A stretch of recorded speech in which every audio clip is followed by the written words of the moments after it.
Okay, we are almost live. Let me just fix up my jacket. Okay, we are ready. Let's see, we have already a bunch of people online. Oh, let me get the music going. Ah, there. Sounds so nice. Okay, so who do we have here? We have Rain. Good to see you, Rain, as always. Rain, one of our most popular and most frequent contributors to chat. Memordraw, nice to see you. Thanks for joining us. Zenless Zed, good to see you. And we have another Sugary Sweet 9056. Pluzzing, nice to see you. Again, I think you were last night's stream.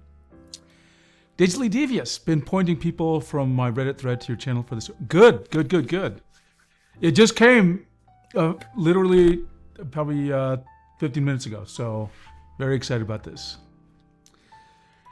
Nick Tyler, hope you did read about issues with instant pen display. I mean, they can get it working only on one machine and Wacom. Well, we did read the thread. It was actually a topic of conversation this morning. I think we've resolved it, and now the downloads are available for both macOS and Windows. But we'll further investigate if that problem happens again. So we think we're okay. The Alligator DA, okay, good to see you.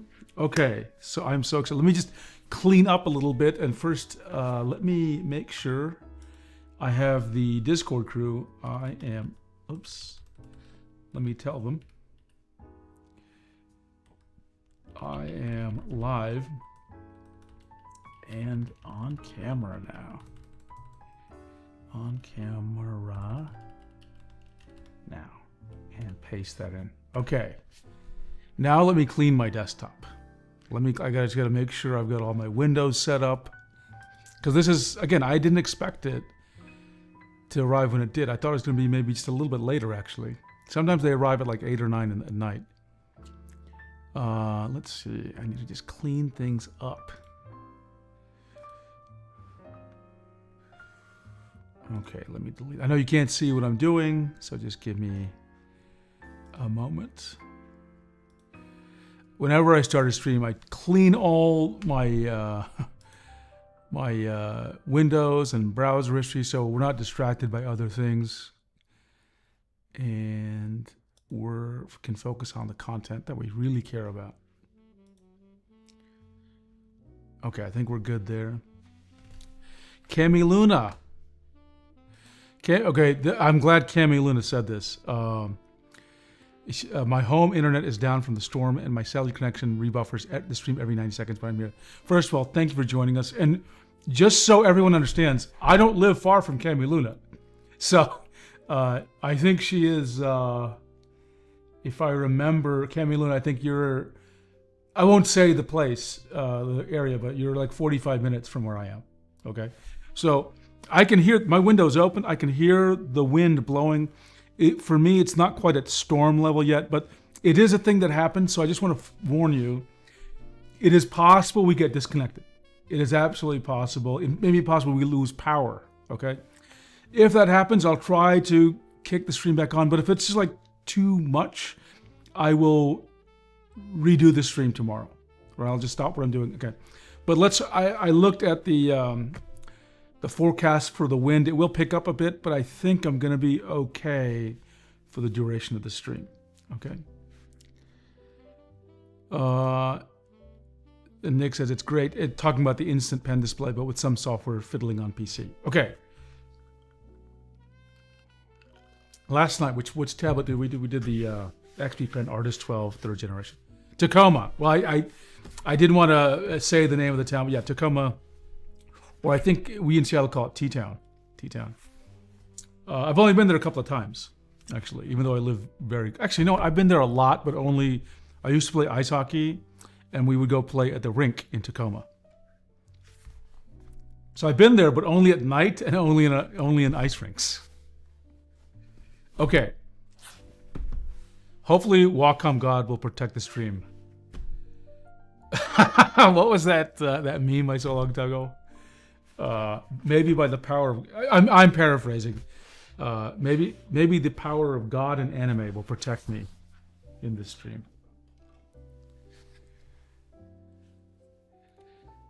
But I like the Wacom God comment. Does everyone know the thing I'm talking about? It's like a young child, kid in like, looks like a school, and he's screaming about, I've got the power of God and anime on my side. Okay, I've got the box in front of me. Let's just take a look. I'm going to go on the overhead. And of course, the overhead is, as always, this camera is continuous. There we go. Okay, so you see it. Okay, nothing too crazy. And I want to move it up a little bit so I get a little more desk than not. Okay. Nick asked me a question. Did Wacom send me a unit for review? They're not so much for on YouTube. So no, I don't accept any review units or gifts or tablets on loan or whatever. I purchase all my tablets with my own money, so I do own this tablet. And that's why I have over 100 tablets. I think I have 100 and... I think right now, actually, because I have an inventory. I keep track of every tablet I buy. This is my 57th Wacom tablet that I personally own. Like, I have it with me in my house. Yeah, Rain, it's a really exciting box. You're right. Wacom continues their war against color for these kind of devices. Looks like... I don't know. I get it. It's very natural looking strokes. Let me zoom in. I just want to make sure you understand what I'm joking about. I honestly get it. This is a very natural looking stroke. I really don't think they should have used a stroke that looks like this, meaning the very jagged edges, because what is the first thing I will think of is, oh, the pressure is weird, right? They should have gone with smooth strokes, in my opinion. But yeah, it's just a plain white box. There's no color of any kind. And it says, of course, Wacom MovinkPad Pro 14. Anything interesting on the back? Nothing interesting at all. Same stuff. Nothing interesting on the sides at any level. Yeah, boring box. The only thing interesting is I have to take a knife and cut it. Atna says, it looks like it was drawn in the Wacom 1 pen tab. Truly it does. Truly it does. I've got to find a more elegant way than cutting things with the scissors like this. I feel like this is a recipe for disaster. Let's see. You can tell that Seven buys his own units because he has to wait for them to ship, unlike us pedestrians, whereas people with review units get them before the release date and post-review. Yeah, that's right. That's right. You know... And you know when I do my reviews is when UPS or FedEx delivers the tablet. Yes, Atnas, full jitter, pressure jitter on full display. Okay, let me zoom out a little bit. Where's my zoom out button? There we go. So you can see the box. And tell me if the screen isn't bright enough. I have a little dim. Yeah, Rain, you're right. These boxes look a little too serious. I get it. It's all for ecological things. But ecological reasons. Apparently we have to protect the environment. Look, I'm all for protecting the environment, okay? Do you remember when in the Simpsons episode, Marge, the Simpsons buy a big SUV, like a huge one? It was called the Canyonero. And I think Marge gets obsessed with driving in this big SUV. And she's like, I think she's like running over grass. Like she's just running the thing over hills and grass and things. And she's like, out of my way, nature. We're not like that. We want to preserve nature. Okay, so let's see what's in the box here. This is the Movink. So I'll tell you something right now. It's lighter than I thought it was going to be. Okay, and it's definitely bigger than the Movink 12. Let me show you something. Here's the Wacom Movink 13. This is a 13.3-inch display. This is almost the same physical size as the Wacom Movink 13. Almost the same. You see it? Almost the same exact size. Physical size. Okay? but this has a bigger screen. So that means its bezels are going to be smaller than the Movink. Okay. Oh, I didn't show you what's in the box. Sorry. What do we got? We got Wacom Pro Pen 3, of course. Nothing too special here. It's only slightly heavier than your iPad Air 11. And of course, Wacom, the nibs are in here. You unscrew the top. There are 3 nibs. Looks like there's a plastic, felt, and rubber nib, I think. Again, I've been using the Pro Pen 3 a lot, and I gotta tell you, this thing unscrews every time I draw. I guess I'm actually getting paranoid about it. It's almost like it just unravels when I'm using it. So this is a one flaw in the Pro Pen 3 design, right? Let's see. Ramon Salas says 7 pence. Do it. Away with the bag. Yes, of course. Just give me one more moment. Let's take a look. This is a really weird. There's some sort of getting started guide. We don't care about manuals. We don't read anymore. No one reads. And there's some kind of cable here, which is a USB something. We don't care about that, do we? We don't care about this. This is probably power or data. Who knows? I'm going to just move this out of the way. So there's nothing else in there. There's nothing else in there. Yeah, I think this is probably my 13th or 14th Pro Pen 3. I have a lot of Pro Pen 3s in the past year. Okay. Okay, so I need some more water. Okay, Roman sauce. We're gonna get it out of the bag. We're gonna get it out of the bag. I know everyone's just waiting for me to. Here we go. How do I pull this open? I'm actually confused now. I guess Oh, I see. I thought it was. There's this little tab here. I thought I was gonna pull this, but it's actually like an envelope. Actually, I want to get whatever this substance is. I want to get them because I want to put my tablets in this protective surface because I have so many like tablets. I don't want a case. Sometimes I just need to protect them when they're. Okay. So first thing, I just want to make sure you realize the anti-reflective coating is really good. What you see on camera is much brighter than what I see. So remember that.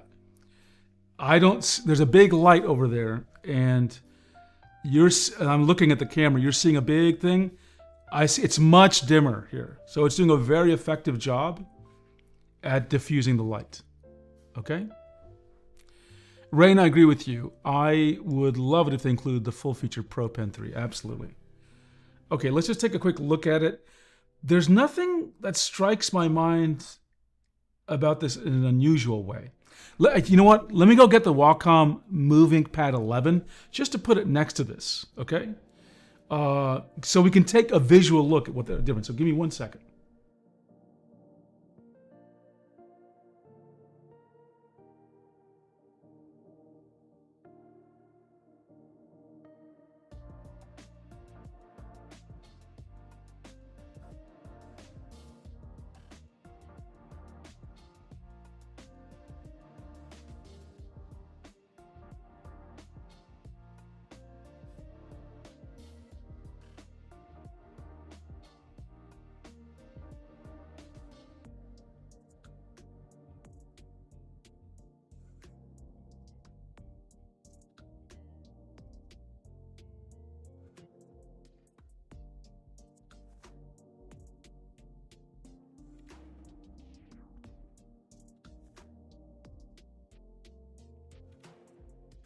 Okay, I am back. Okay, so on top is the MovinkPad 11. MovinkPad Pro, sorry, fuck. MovinkPad 11, MovinkPad Pro 14, okay? Obviously a big difference in size, so I just want to let you know. Now, one thing I'll tell you that I noticed immediately, can you see it? The border, the little white, the light border is a little more prominent on the MovinkPad 14. And if I flip these on the back, you can see There's just only minor differences. There's only minor differences. This is actually upside down. Okay. This has like, I forgot what material this is, like an aluminum maybe, or some magnesium, who knows, something. And I think this is a camera here. There's no camera here, okay? They both have 4 little legs, okay? And there's no camera bump, obviously, on either one of them. This is flat here, no camera at all. The legs, the little bumps are bigger here, and this back is plastic. And I'll tell you this right now, I actually prefer the touch of this to this. This feels cold, and it's slick. Nothing bad, it's high quality. This feels warmer to the touch because it's plastic. Okay? Oh, Join Xify says, can you compare it to the S11? Sure. Give me a second. I'll be right back.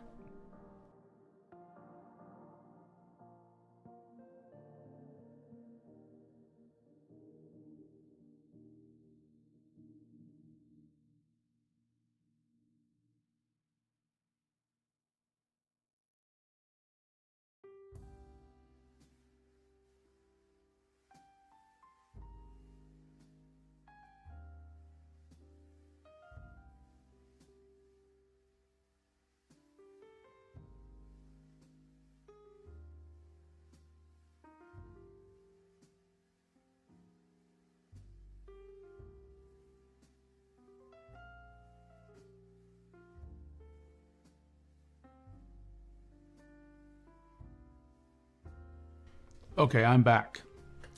So here's the S11 Ultra, and I'm going to move the MovinkPad 11 out of the way. We might get back to it later. Atna says, the MovinkPad Pro 14 is acrylic resin. MovinkPad 11 is magnesium alloy. Thank you for clarifying. Thank you for clarifying. Okay, so let me rearrange a few windows. Give me 1 second. So I can easier see the comments. Okay, here's the Samsung S11 Ultra, and it's actually visually hard to say which one's bigger. I'm gonna put this, first I'll put it by this, so it's almost exactly the same width, okay? What about height? It's almost exactly the same height. It's off by 1 millimeter or 2. So physically, the MovinkPad Pro 14 and the Samsung S11 Ultra are like, in fact, I think the S11 Ultra is a little bit shorter. I mean, not as tall, and it's but it's just probably 1 millimeter or 2 wider. Okay, but basically they're the same size. They're the same size. Okay, let me just take a look if I see I missed any comments.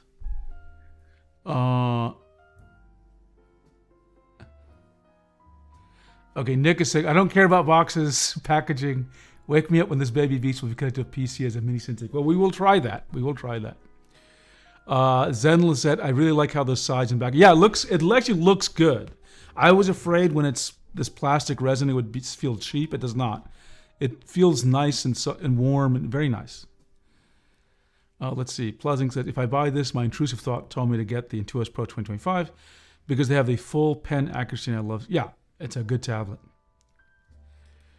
On the back, it's hard to tell it's a tablet when there's no. That's right, Camulin. It is like, it's kind of a little bit of a mystery. Okay. Now I'm going to turn them on in a second so we can compare the screen size. Let me just get through a few more comments. What you're seeing now is the Samsung. You will need a case for a tablet anyway. No one is carrying them naked. That's true, though. I don't have cases for any of these 3 tablets, so I need to do that. Rain says a Wacom employee in a video about the MVP 14 said they wanted it to feel better for winter as well. He said something like they realized MVP 11 would be really. Yes, I can totally see that. I live in Seattle where it's a little chilly. It's not really super cold, but it tends to be kind of damp and chilly for quite a few months. So I do appreciate that. I can also probably suspect that the MovinkPad 11 would probably slip from your hand a bit easier than this one. But yeah, otherwise, Plazing, you're right. They look pretty similar. Okay, now, since I have not touched this tablet, I will have to set it up. But what I'm going to do is I'm just going to turn on the screen. of these two things. Oh, this is good. You can see the light, right? This is the Samsung S11 Ultra. Take a look. You can see the light very clearly. You can see my hand in a reflection on the light. And I'll try to angle the light here. You see the difference? It's really different. Now again, you're seeing both these images brighter than my eyes see them, but it should be very clear to you the nature of this etched glass surface. Okay? Okay. Nick Tyler, by the way, in the active size comparison, it's probably closer in 2OS Pro L, not M. We can bring them by. I think you're probably right. I think it's in between, but we'll bring them side by side and take a look. Punya Man, does the Pen 3 default nib is different from the MovinkPad? No, I think it's... I wish I could had a photo of the MovinkPad 11's pen default, but I'm not sure. I'm not sure if they had a different default nib, actually. It's a good question. BitMajo, been a while since I've seen you. Let's see. Wow, just learned about the moving tablet right now. This is a product type I would like. Yeah, and hopefully we'll see. Okay, so I'm just going to turn on the screens. This is actually upside down, by the way. Was there any new Pentec full caber? No, Pentec has not changed at all. Okay, so I'm going to turn... What the hell is the power thing here?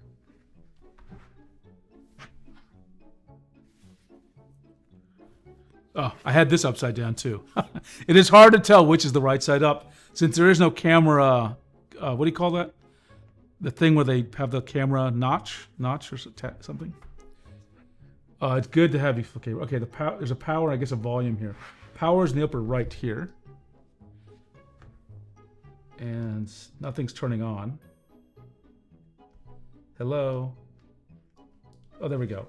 Wacom, powered by Android. And let's see. Let's see what we got. I'll move this out of the way for a few minutes. We don't need to. Now remember, I have to set this up. I have to actually set my account up and everything. So this is going to be a little bit longer just to get through the setup process. Okay, English. Yes, the United States. Start connecting to Wi-Fi. I'll zoom in a little bit for you, even though I know it's probably going to be hard to see no matter what I do. Okay. Full caber, I think it's just going to feel really great to draw. But here, let's hang on a second while I type in my password.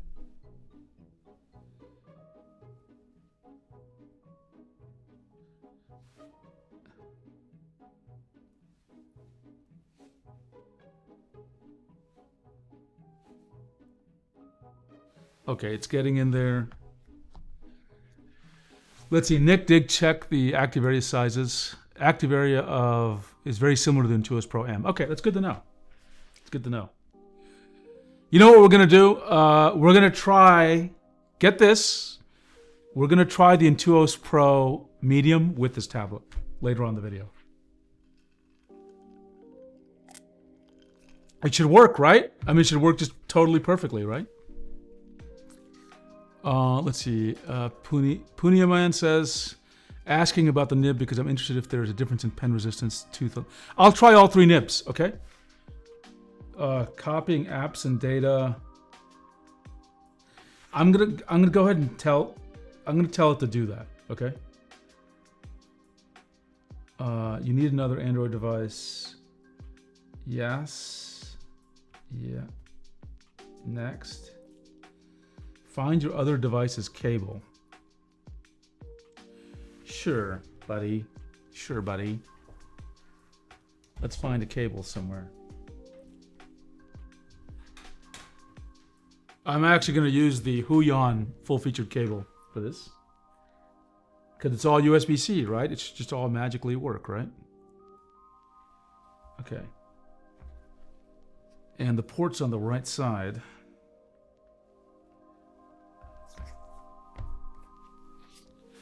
And I have a... I'll just use I'll use my previous MovinkPad 11. How's that? Okay, now let me just log in here. because I'm pretty sure it's going to need me to do that.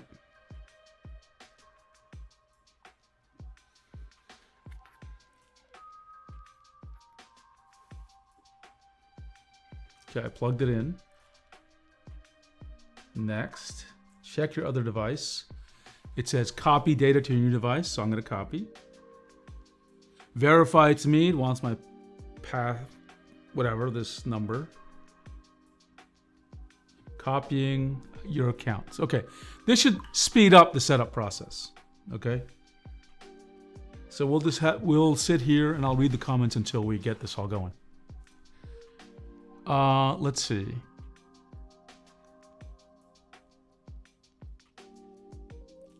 Punyam says, I think the screen was to be slightly more friction than the MVP 11, and that's why. Okay, I'll test them out. We'll test it all out. Cami Luna, I'm watching this. Not 1440, but 14.4p because of the outage, so I can't see no matter how. Okay, at least there's video on demand, but the audio works, so that's good. Let's see, Tio, nice to see you. Great competitor to the iPad Pro. At least this one comes with free matte glass, not USD 100 nano texture glass. That can only be bought. Oh yeah, that's right. I forgot about that. You have to. It's an upgrade that requires other upgrades. I totally forgot about that. Let's see. Nick says, with Pro Pen 3, you can change the nibs as you like, but the main thing is Wacom etched glass texture. They always do it well, unlike Samsung and Apple. I've never tried the nano glass from Apple, and Samsung, of course, is just, smooth. So I'm curious. Digitally Devious canceled their M5 in order to get this. Is that right? Oh, I gotta choose how to copy. Express. Okay, then let it copy. Well, while I'm waiting, I can use the pen and just tell you.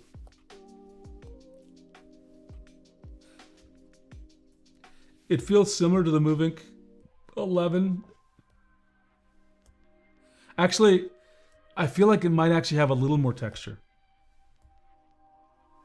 Yeah, I think actually the MovinkPad 14 has more texture than the MovinkPad 11. I do think that's correct. Okay, sure, let's do all this stuff. Accept. Do not back up. I hate when the things back up my photos. Set a pin. Okay, hang on a second. Let me set my pin, my super secret pin.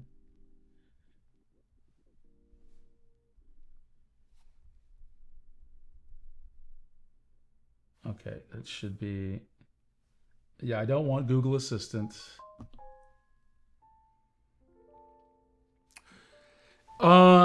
Okay, you know what's interesting on us? I'm glad you said that.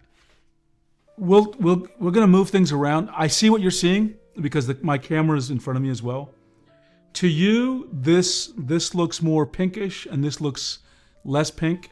My eyes don't see that. In fact, if I had to tell you what my eyes see, I would say this looks more pinkish. Okay, so there's a little bit going on with the camera maybe, and maybe the angle that the camera is looking down. So don't take that tint too seriously. It's not, I don't think it's reflective of the reality, okay? Okay, I'm gonna skip this. Anything else? No thanks. So it's gonna copy, just waiting. Okay, there's some other questions here. So yeah, Yaheli6, I would say there's more, listen, nothing ever feels like paper, but I feel like there's a little bit more texture on the 14 than the 11. That's what I would say. And then Joinixify, is the Wacom 114 16:9? I don't think so. It could be. We'll double check. It is 16:9? Okay. In my eyes, for a second, it looked like 16:10. That's why.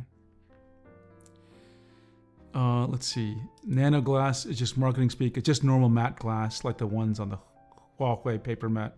Yeah. It's, I think what Apple introduced nano texture as a name. And Punyaman says, I find my iPad nano texture glass is too slippery. Interesting. I have not heard say that. Okay, Outness has some data for us. The MVP Pro 14 is 16 by 10. The Wacom 114 is 16 by 9. Okay, thank you for clarifying. Thank you for clarifying. I thought this was 16 by 10 when I saw it. See, Tio says the color cast is due to OLED and camera angle. Oh, I forgot this was an OLED. The LCD actually has less color variance when viewed from side angles. Interesting. Interesting. Yaheli says, how does the texture compare to the Moving 13? Man. I love that everyone asked me to test different tablets simultaneously, so I can tell you, right? So let me just do a quick.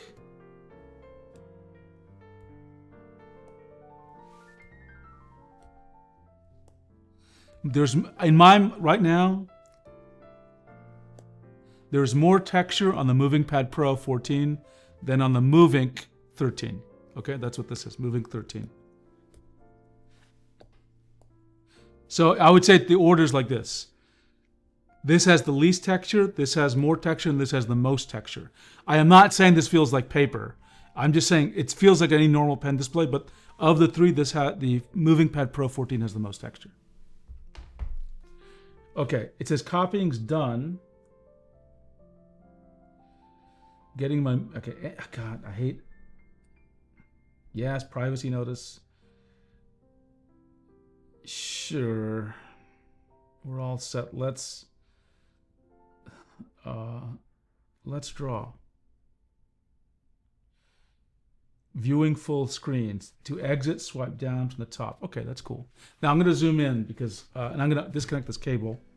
Actually, I'm going to connect it to a different cable because I need, this thing is about 50% power or something. So I don't want it to run out during the stream.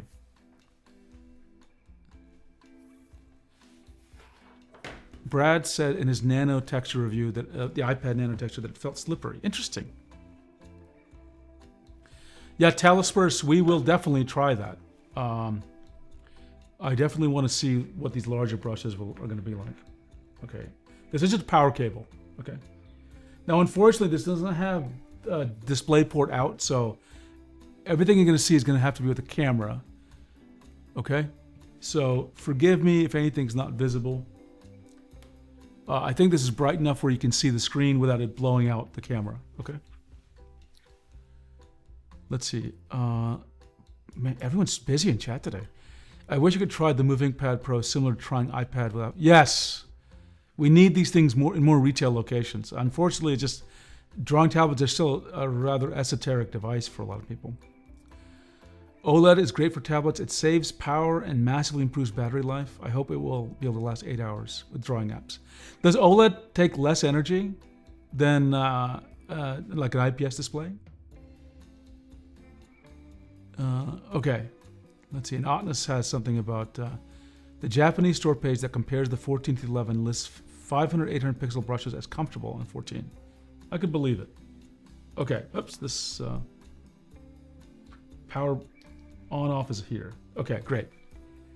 So, yeah. Now, again, you're going to see the camera is doing some exposure adjustment. So, sometimes you're going to see the camera make the screen darker. Like, you can barely see my hand right now.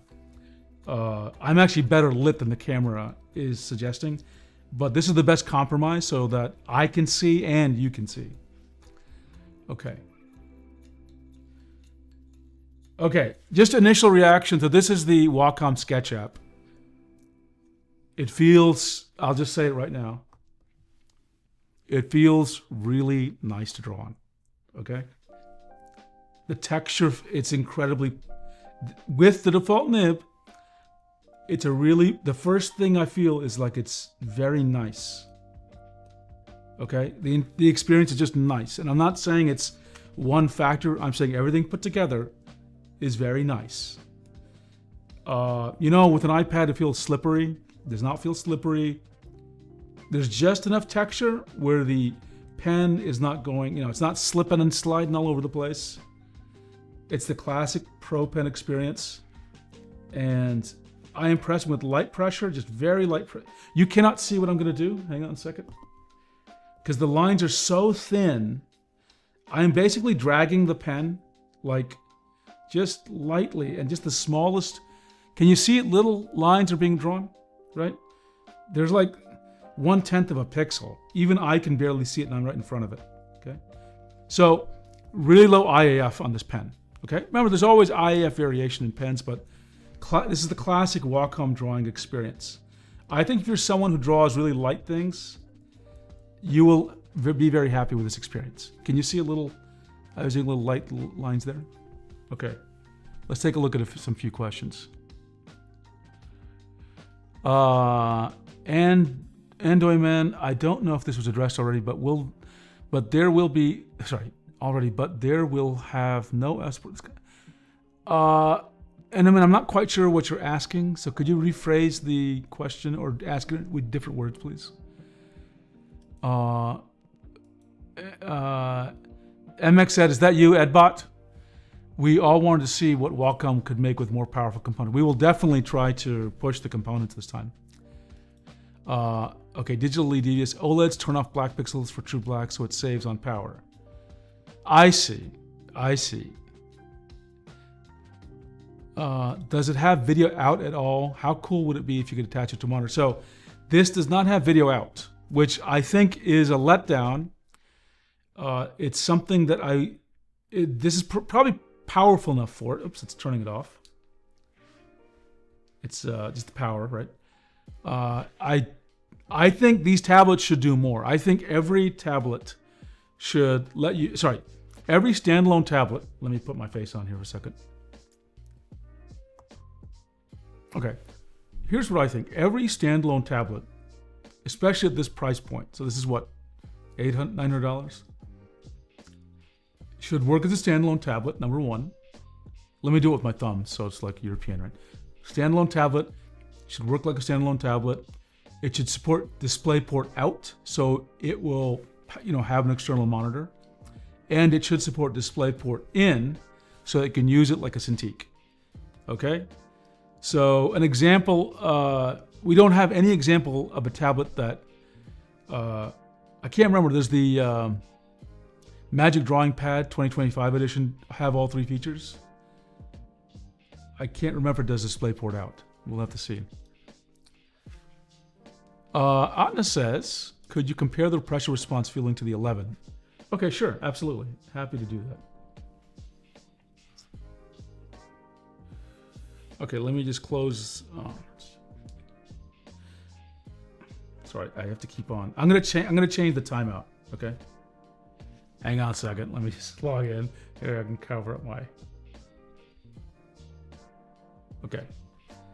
So let's close this and let's go get Krita. Oh, sorry, not Clip Studio. I actually am using the full Clip Studio Paint license here.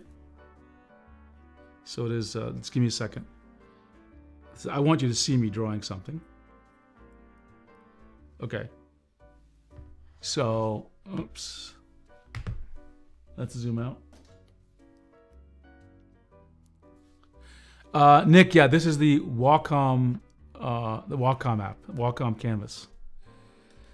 Pluzzing, thanks for joining us. Thanks for joining. I really do appreciate it. Have a great night. Have fun with your laundry. Okay, so why isn't it drawing?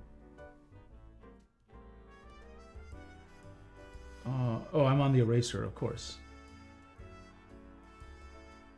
Definitely more texture here.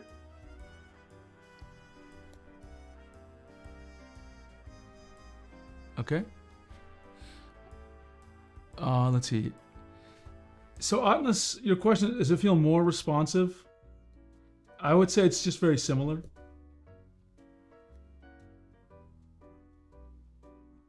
I would say it's very similar.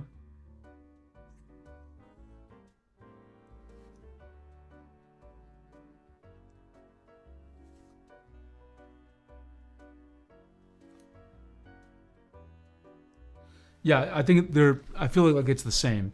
But that's a good question.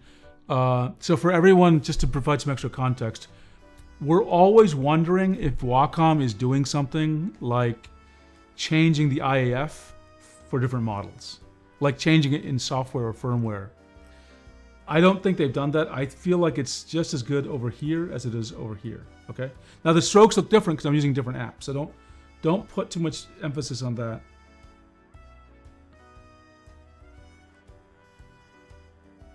And I'll do more investigation, but overall I think they're the same. Okay, let's see. Otnus had a comment on OLED. OLED takes more energy if displaying regular content, but dark mode content uses less energy for light backgrounds they use. Okay. Let's see. Andoiman says, sorry about that. Will there be an Android OS support for this kind of tablet in the upcoming years? We don't know. I will email Wacom and ask them 2 questions. One is, how will Android updates work? Or here's several questions. That was question number 1. Second question I'll ask is, how will security updates work? Number 3 will be, what is the support lifetime of these tablets? Because that's unclear to me, right? Especially with Android 16 is about to release. Is that correct? Yeah, I don't think you'll have to adjust, but I'll keep on a lookout for it. I'll keep a lookout for it. My dream is Pro Pen 3 on all devices feels exactly the same. Does Wacom app offer textured brushes like pencil? There's only a couple of brushes here, Nick, and this is true for both apps or both tablets. Hang on, I gotta turn this thing on again. Okay. Hang on. Oh, I hate this. This is, by the way, this is why I want fingerprint sensor, so I don't have to hide my keypad every time I log these things in. Okay, let me solve something for this stream, because what's going to happen is every time I answer a question, this thing turns off. So let's go to settings. And there's probably a power setting somewhere.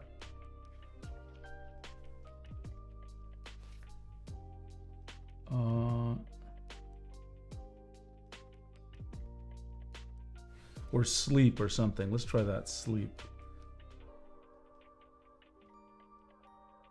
No. How about turn off display? What do you call it when you don't want this thing to go to sleep? Or lock, maybe it's auto lock.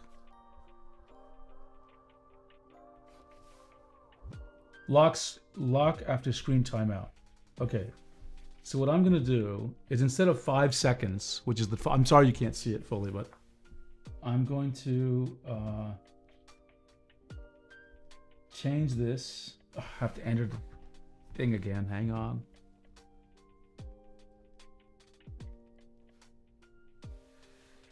Okay, instead of 5 seconds, I'm gonna leave it on for 30 minutes, okay? So it should not affect when I'm talking to you, okay? Screen timeout, screen timeout. Okay, eventually I found it. Is there anything else I should?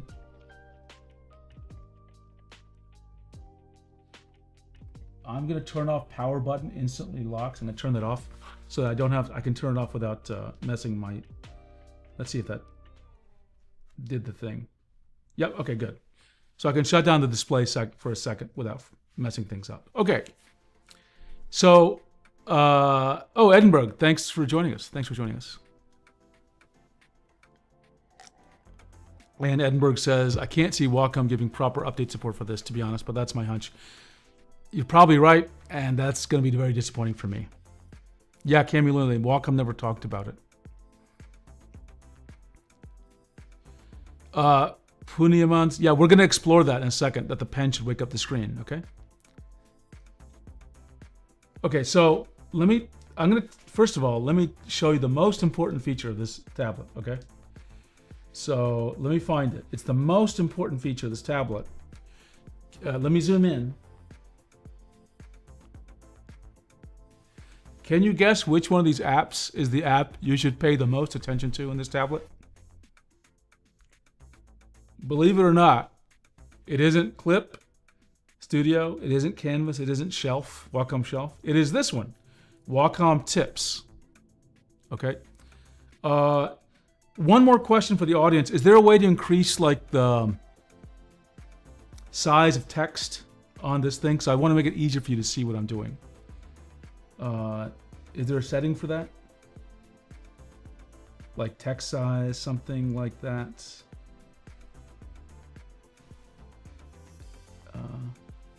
You know what I'm saying? Like display size and text. Is this it? I want everything a little bigger. Okay. And I want the font size bigger. Okay. That's just be easier for us to see. Okay. There, I think that actually got it. So it's actually this thing called Wacom Tips. Okay. Unlike when I walked through the MovinkPad 11, we're actually going to look at this app because there's so much you need to learn about setting this thing up. It's actually all in Wacom Tips. Okay. Well, I think Nick, I think everyone's wanting them to do Android 16 is one thing, right? And the other thing about this is, it's not a cheap tablet, and I think Wacom tablets are supporting their drivers for 10 years, maybe 12 years. So I'd expect, as Cami Luna points out, security patches to be available for the next 10 years. And I don't think that's unfair. Maybe people with Android, there's a different policy, but that's what I'd expect, right?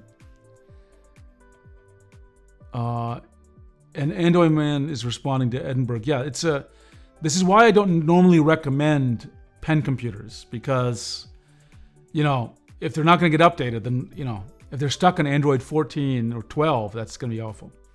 Okay, the screen turned off. I thought I told it not to turn off, but okay, whatever. Apparently I did not do that correctly. Let me just check any more comments.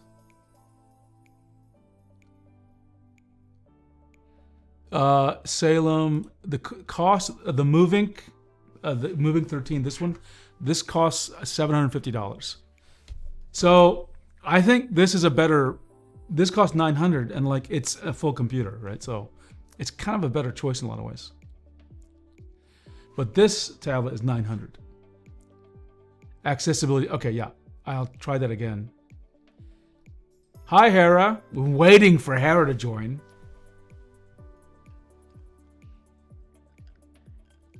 Atna says, I'd like you to try Super Display. One day I'll set aside a day to try that. Yeah, it's just a lot to deal with right now because we have, okay, so let's go to Wacom Tips, okay? So I'm gonna walk through this because it's so important for everyone to see what the hell is going on, okay? So first of all, because this tells you the full story actually of this tablet, okay? I don't know what that phrase means, but it's Japanese, I guess, right, Atnas? Hera, you just woke up? Good to have you here. Okay, so what is Wacom Canvas? It says it's a simple tool, right? Fine, right? And so we're gonna skip Canvas. Because we'll talk about that later. The key thing is these other things, right? So you get Clip Studio Paint, there's a special offer, so we'll figure that out in a second. I may just use my license, actually. Wacom Shelf works with Canvas, so all the things you save, we'll see with Wacom Shelf. So this is important. It says use pens other than Pro Pen 3. And they list a whole bunch of pens as of July 2025. So here's the short answer here. UD EMR pens will work with this tablet. For example, the Samsung S Pen, okay? So this isn't a complete list. I know that because I tried other pens and they work with this tablet, okay? So Samsung S Pen will absolutely work with this tablet if you want to use it.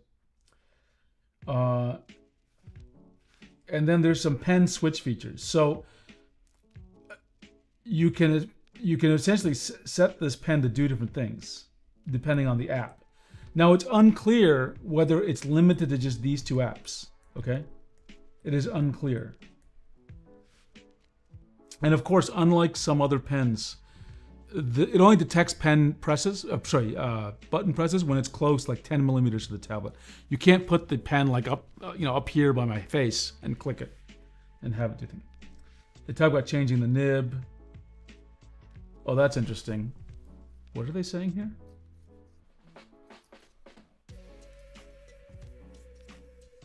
They're saying remove this. Oh, this comes out? This is the nib remover. Huh. That's wild. I'm not going to do it right now, but I didn't expect that. That's the nib remover. Shocking. Okay, power usage. So this again has 120 hertz. We will try 120 hertz later. You can move your CCP license between devices easily. I just think it limits how many times you can do it in a day. I think that's correct. Dark theme, protect the battery. So Wacom Lab is I think where somehow we're going to try that instant pen display feature. And then open Wacom Lab. But there's some other settings here that I didn't see here, which I remember from the other. Oh, we'll talk about it. So the first thing is I'm going to close this, and it's sleeping. Okay. Now, if I touch it, nothing's going to happen. But if I put the pen, it'll turn on. Okay. Now, this is a little finicky, right? So let me just do that again. It's sleeping, and I touch it just one time. It just takes a little bit of a pause. Okay. That's why I get a little impatient, and I'm like clicking around. Right. Maybe if I just hold still, it'll turn on. Now, it's not locked, but if it was locked, it would still open up the Wacom canvas. Okay. That's a really good feature. So you can always just start drawing like a piece of paper, okay? So just remember that. Now, there's two other features that will wake it up. And you can have it wake up by touch, and you can have it wake up by tilt. At least that's the features on the 11, okay? So we're gonna try to find those features, because it'll be useful for me. Let's see, settings. Let's see. Tilt. Okay. How about wake up? Lift to wake. Okay. So it is somewhere here.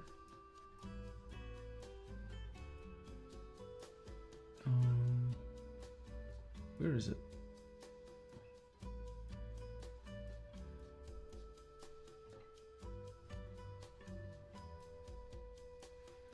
I'm not sure why I'm not seeing it, actually. Oh, you can't see it because the stupid bar is in the way. Can you see it under here? Let me scroll it down. Watch this. Oops. It says lift to wake right here at the bottom. So it should, oops, that was dark theme. Let's see if that happens. Yeah, see? It actually woke up the screen even though I didn't touch the pen. Okay, so that was enabled by default. And then I think I should be able to have the pen turned on. Oh, the pen, it's already set that way. Okay, so we're good. It's a useful feature because then it's even easier. It's like you've been drawing, you just go to sleep and you wake up and you're like, hey, I want to draw some more. And you tilt it and then it turns on. Okay, now okay, all good? I think Atlas, it is faster from what I see.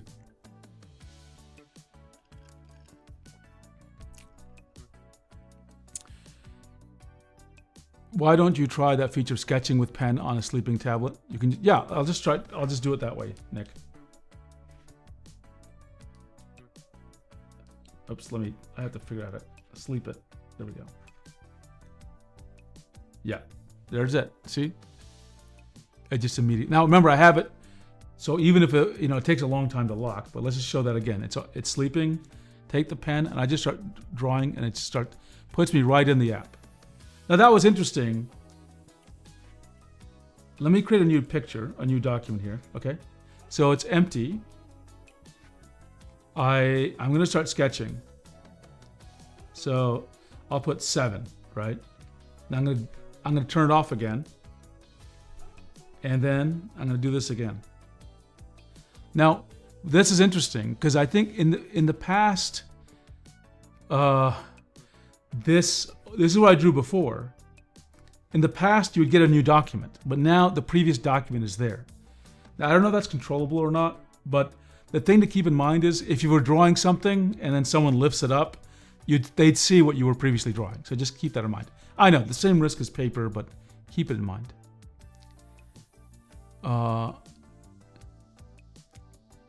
Let's see. Love the hydration cam. Makes me feel thirsty.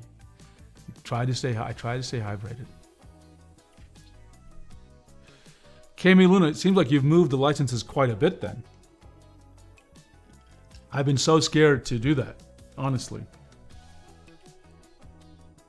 And it's actually hard to know where the licenses are being moved from. Okay, so this app is pretty good. I think they've added a few new features. I don't know if they had a red pen before. They have a thicker brush. I don't know if any of this is new, by the way. Is there any rotation? Nope. You can zoom in, zoom out. And then I think there's this button. There's new options here. There's export with backgrounds. I think previously we just had export and then send the clips to your Paint. Now we have share. So we can share things out. Okay, that's actually nice. That's nice. So we can send it directly to Google Drive. I do wish this would say, like, I just wish if I hit save, it would actually just go directly to Google Drive, to be honest, or something like that. So, okay. So that's just the Canvas app. It's a nice app. How can you configure the buttons on the pen? I would probably want undo and eraser there. Let's take a look here, Nick. I clicked on the settings thing. There's nothing here to configure it. Let me see if there's something.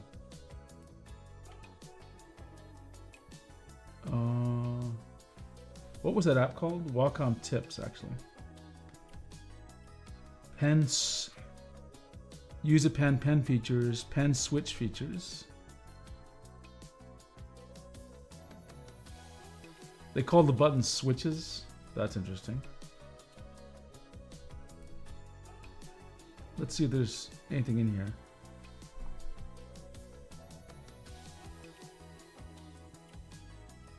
Side switches. That's weird. It's telling me you can go to settings to change it, and the settings says go to Wacom tool, this Wacom Tips, but there's no way to switch these things. So not sure why it's doing that. See what I'm saying? So I can't figure out how to change the settings here, honestly, of the pen buttons. Let's see. Harris says the MVP11 has pinched the zoom and the new share buttons after updating, but not the extra colors. Okay, so the updates went down to the 11. Nick says Krita and CSB have their own settings. Not sure about this Wacom canvas. Hanem says probably one of the most important pro features I'd like to see of this is pen remapping and pressure curve adjustment from the system itself. Yes, yes.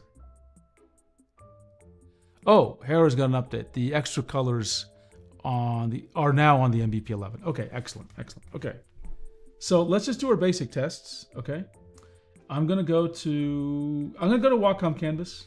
I'll just do it here.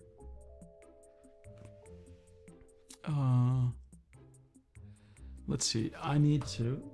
So the first test is, of course, just we're gonna do our diagonal wobble test. And we do that with this book called Robot Dreams. Whoops, I'm pressing a keyboard. So, slow drawing. Oops, I'm not drawing at all because I was on the eraser. So,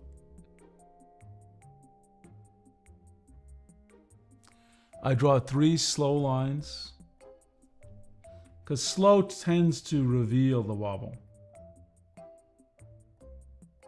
All tablets have some wobble.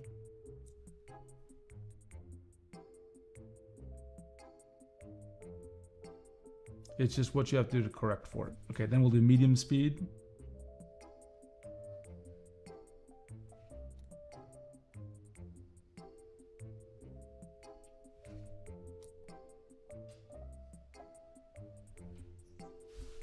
and then fast speed.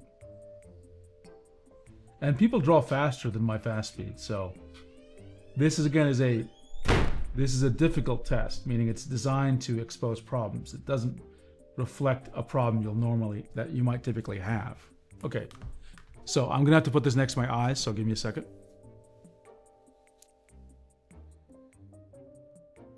These lines are excellent. These lines are just absolutely excellent. Yeah, these are just excellent. I don't see any wobble. All tablets have wobble, but basically this is just non-existent, right? Like you would not be able to tell there was wobble. If there's any you notice, it's probably your hand, and you could obviously get rid of it if you had any smoothing. So super happy with that. Okay, next thing is parallax.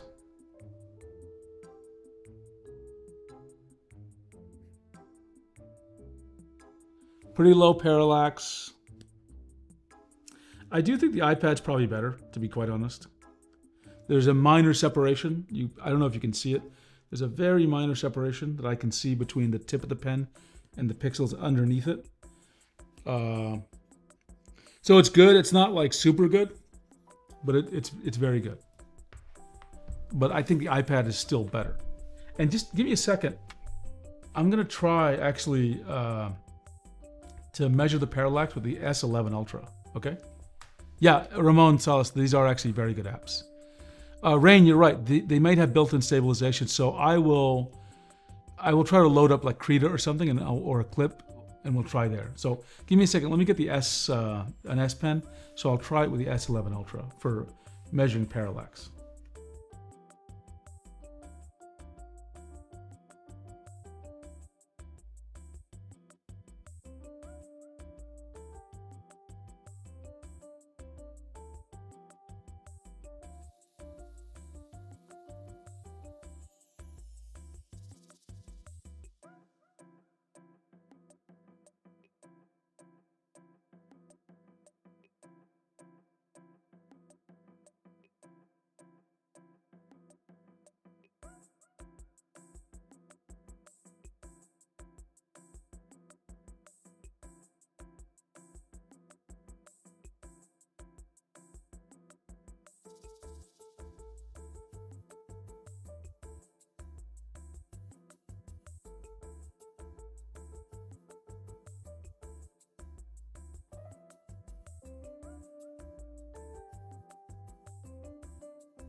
Okay, I am back, and now I'm going to get the S11 Ultra just to compare parallax with another computer.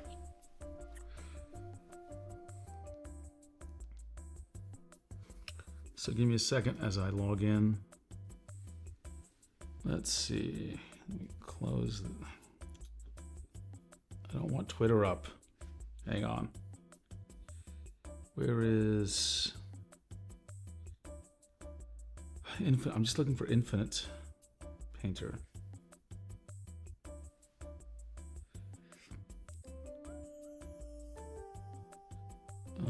Let's try. So I know you can't see what I'm doing.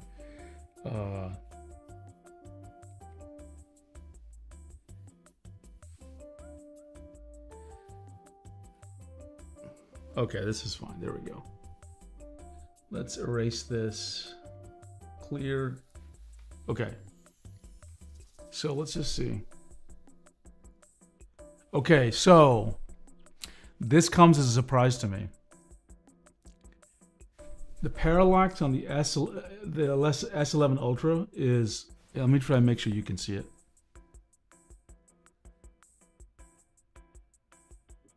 This parallax is amazing. This is iPad level parallax, okay? I mean, it looks like the pen is like right on, it's touching the pixel that has color, okay? Like, I can't even say I can see a gap. That's how good it is, okay? So, I think this is good parallax on this MovinkPad, but let me just check with the Pro Pen 3 and versus the S Pen.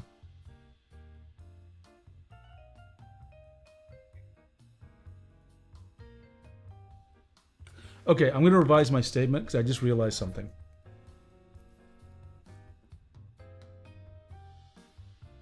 Yeah, I'm going to revise my statement. Actually, this has excellent parallax. Let me tell you what was confusing. Why I said the parallax was just okay or good, okay? It has to deal with this pen. Do you see this pen has a bright, like a gray tip? What was happening was there was enough light coming from this display that it was lighting up the front of the tip. So the front of the tip to my eyes became invisible. It made it look like there was a gap between the pixels and the nib. It was just because the front of the tip was very bright. So now that I use the S Pen, I'm really noticing now, actually, this has very good, excellent parallax. So I revised my statement. Sorry for the slight confusion there. Okay, let me bring up, there we go. Pixel peeping, indeed, digitally reviews. That is what it's like.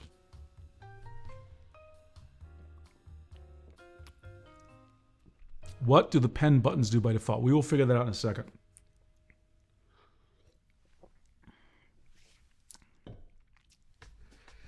Hi, Solip Sauce. Oh, I like the name. Okay, so yeah, good parallax.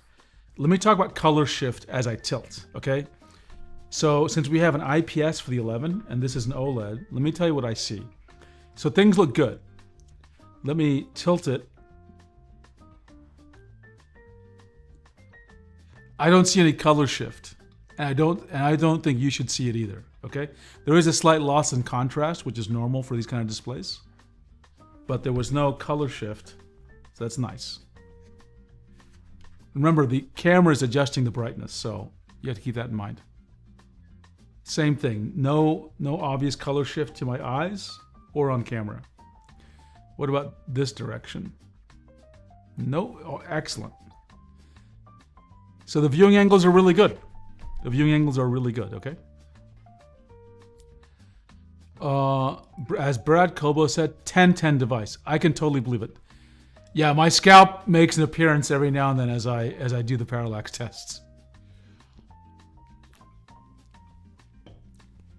Okay, give me a second. I'm going to load up a web page, which is actually my review of the Huion canvas, only because it has a list of things I look at to measure. Let's see. Canvas 13. Oh, come on, buddy. Canvas 13 Gen 3.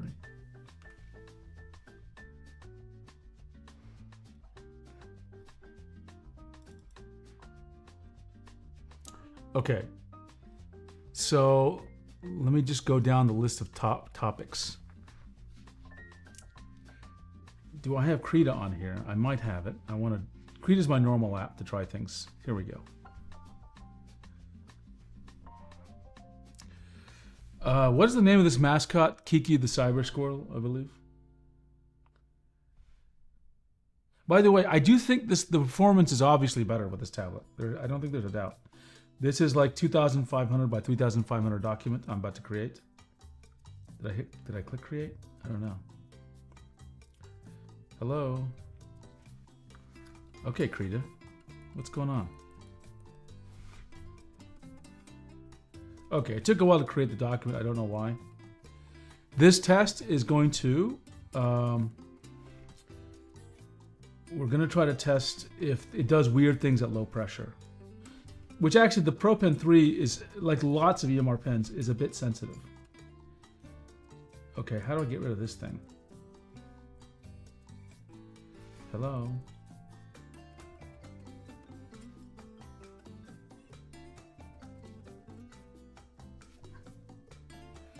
Krita's not good for this. Okay, I'll do this in Clipsheet of Paint. I just don't... Krita's giving me a headache. Sure. Sure.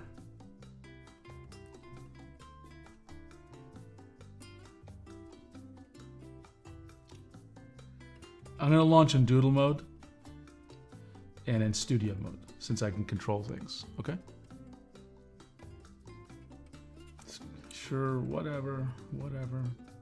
Definitely a snappier tablet, I will definitely tell you that. Okay, I don't know why I did that. I want this. Continue, okay. Pinch and zoom is pretty snappy. What I'm gonna do is get an Ink 3, a G Pen, which is here somewhere. And let's just check the settings. We're gonna make a really big brush size, like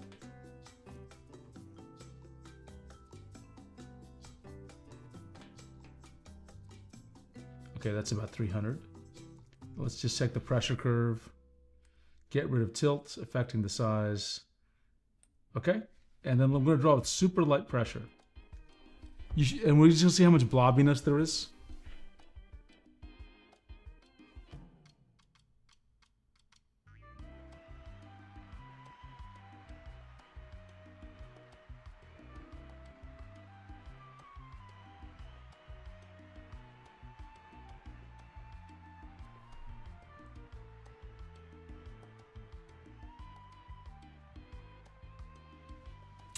So you see this? You see these little bumps there?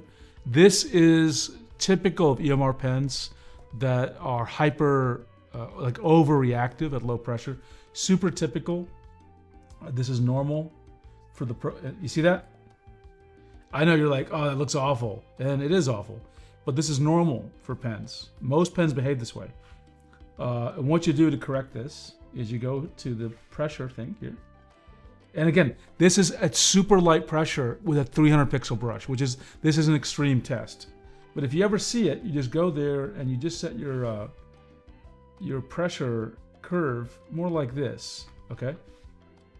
I'll make it a little more extreme. And now, when I draw, you see how better controlled it is? It's much less blobby, right? Let me erase it, you'll see it again. So I do this test with all tablets, just so you know. Again, don't focus that the line is going left and right. Just focus on how blobby it is. It's not blobby, okay? And I can make this less blobby. If you have pressure smoothing in your apps, you can use pressure smoothing. So this is excellent. This is absolutely normal for a Wacom Pro Pen 2, Pro Pen 3. It's absolutely normal. Okay, let's just take a look at the comments. PMOS, nice to see you. Thanks for joining the stream.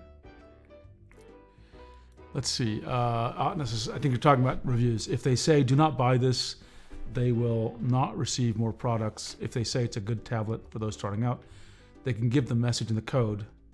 Yeah, that's actually an interesting thing.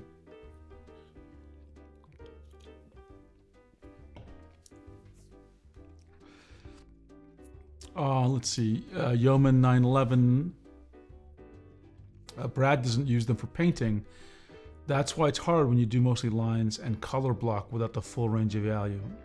Okay, because he does more like illustration, which is what I do as well. I just do tests for full range. Speaking of that, let's do that full range test, okay? So I'm gonna leave that curve here just so it'll make the strokes look a bit better. So the question is, it's a really huge pressure range. That's excellent with the pen, right?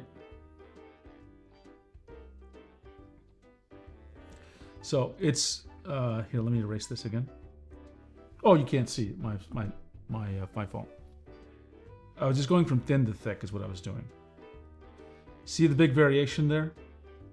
Very easy to control. Okay. And if you're having trouble controlling, use pressure curves or use pressure smoothing. Okay. And I'll try this. Actually, turn off stabilization and try that again. With stabilization, it should help because it does some pressure smoothing as well. Yeah, there you go. See? So if you're struggling, I have this big document on how to draw smooth lines. Use pressure curves, use pressure smoothing, and stabilization. You'll get nice curves. If I don't do that, look what my curves look like. You see, there's a difference, right? And that's a lot of this is due to my hand, not to the tablet or the pen. Okay.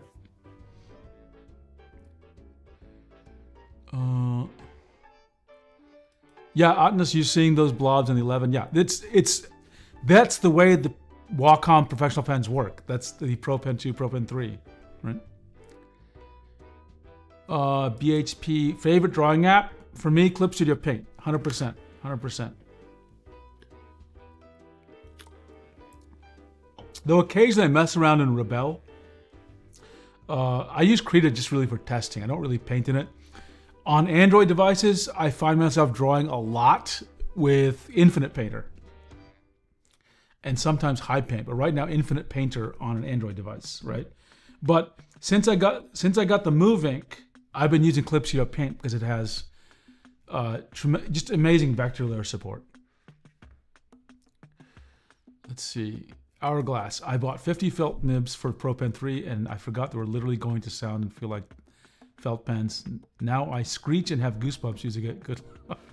So it doesn't feel too good, Hourglass. Alligator DA, it passed the recreating box art test. I see, yes. Oh, Nick asked a great question, and this is actually super important to talk about. Does CSP sync your stuff, like brushes, between your devices? For example, when you download some fancy textured pencil pack, do you need to install separately on each device? I've never used CSP to sync brushes. I've used CSP to sync settings, but never brushes. And I don't know how to do that. So I have to resort to waiting for other people to comment on that. Saint Angel 1996. I like they add the micro SD card. Do they add a SD card? Did I miss that? Oh, you're right. You're right. Here is, can you see it? There's a little plastic cover here. Okay, there it is. There's a little micro SD card right there. Thank you for mentioning that. I totally forgot to look for that.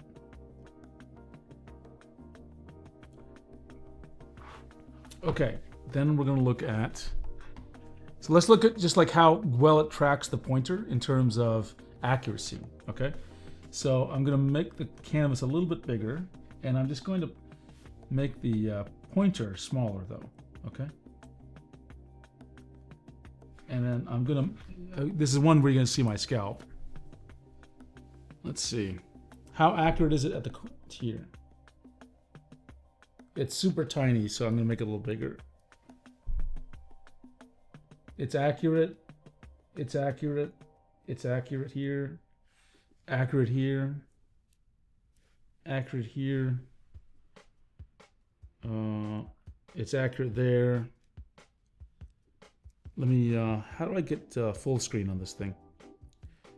I can't remember. But at least where I can put the thing, it's very accurate. So static tracker pointers, static tracking accuracy is excellent. What about tilt compensation?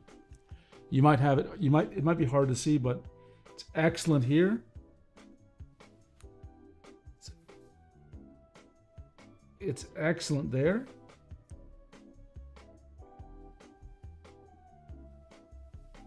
Excellent there.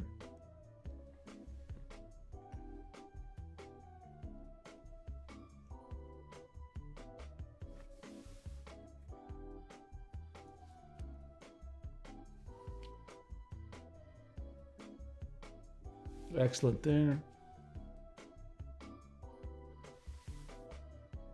That's really fantastic, actually. This is standard for Wacom.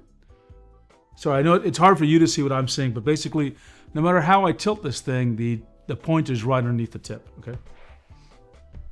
Okay. So that's good. Diagonal wobble was good. Tilt compensation was good. Parallax was good. Pointer lag. It's typical. Honestly, pen displays, pen computers don't. You know, it depends a lot on the app. Apps like Canvas tend to have better pointer lag, or concepts, because they have a little bit of prediction on the strokes. right? Let's get a clean canvas here. But I don't think you'll have a problem. Though I do think the iPad with Procreate is probably a little, feels a little bit more responsive, a little less lag. Let's see. Yeah, and we'll get to the streaming feature. Absolutely. Yeah, I guess my hands are a little bit bigger compared to this. Some people have told me that, like, because of the size of my hands, it'll make the tablets look a bit smaller than intended. Let's see. Cami Luna is answering Nick. Your downloads are saved to your account, and you can save copies of brush configuration to the cloud, then drag and drop. I need to explore how to do that, Cami Luna. Yeah, Rebel is really good, Digitally Devious. I like it. Infinite Painter is great. Yes, yes. Let's see, hey Nim, if you sync your workspace to the cloud and sync it to a new device, it'll auto downloads. Just remember to upload your data regularly from the cloud menu. Okay. Yeah, Rebel 8. There's an app I tried on Windows yesterday on stream, I think, called Expressi, which is like more almost like for calligraphy or that style of art. But you really need a strong GPU for it, and it's for Windows only.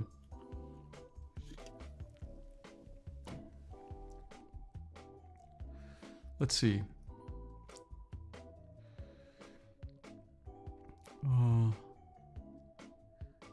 There was an SD card removal tool in the box. I remember, Draw. Thank you for telling me that. I think I'd read that, but I didn't see it. I did not see it. Harris says something interesting. My favorite thing about using the MovinkPad is now there isn't any shoelacing when I flick my lines. So that's right.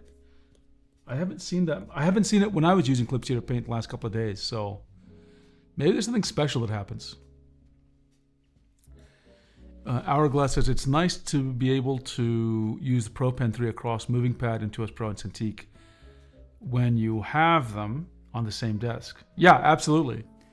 And what's really cool, well, some of these devices also, except for the Cintiq, lets you use the S Pen or UD EMR pens as well.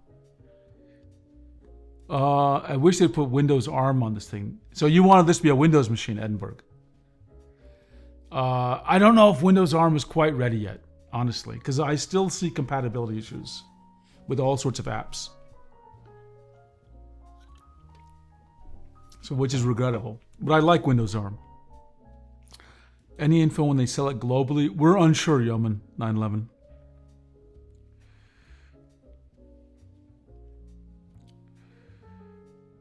Cami Luna. Oh yeah, if you can do a screen record and show us, I would love to watch that. I would love to watch that. Let's see. Speaking about pro stuff, if you use CSP Krita, you can use external shortcut key. Can you use? I don't know. I don't know. It's interesting. Okay, let me take a look at some more things to just evaluate. Then we'll start experimenting. Diagonal wobble display. Okay, anti-glare sparkle. Let's take a look at it. So this has anti-glare treatment, meaning etched glass.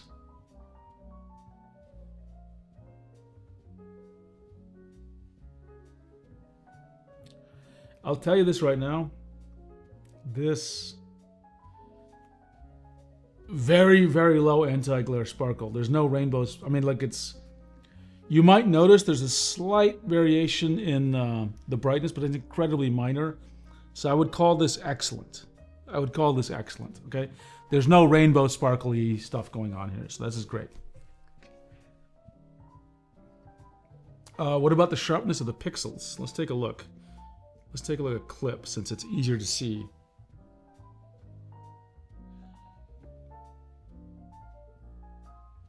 It's sharp, everything's sharp. There's no softness to the pixels. It looks good, it looks good.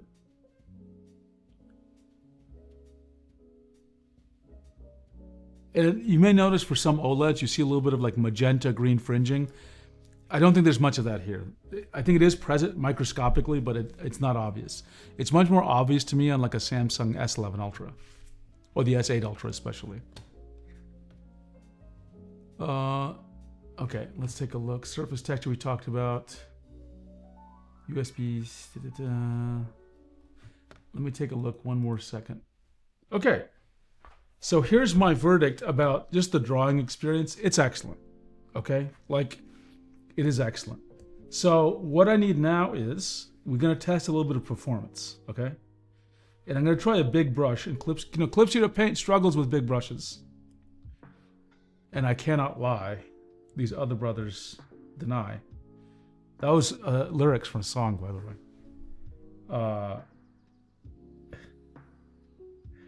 I think I messed up the lyrics, but I think some of you know which song I'm talking about. Okay, so take a look at that. That's a 150 pixel airbrush, which Clip Studio Paint is not great with this kind of brush. Let me try a really crazy brush. This is 500 pixels. I'm happy with the performance. Okay, let's try the same thing with the MovinkPad 11. Okay, let's see. Okay, so 500 pixel brush.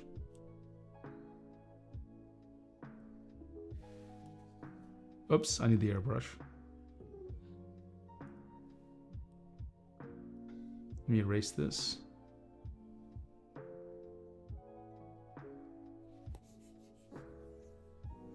To be honest, I don't know that much. I don't notice that big a difference, right? I do not. By the way, do you notice something else about these two displays? I think some of you know exactly what I'm going to say. I'm going to try tilt to avoid the glare. No surprise.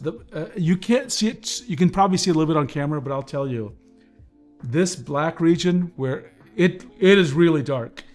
This here looks like really dark gray. Okay, like, and that's of course OLED, right? Albert OG, I like big fonts. There we go. Cami Luna knows that song.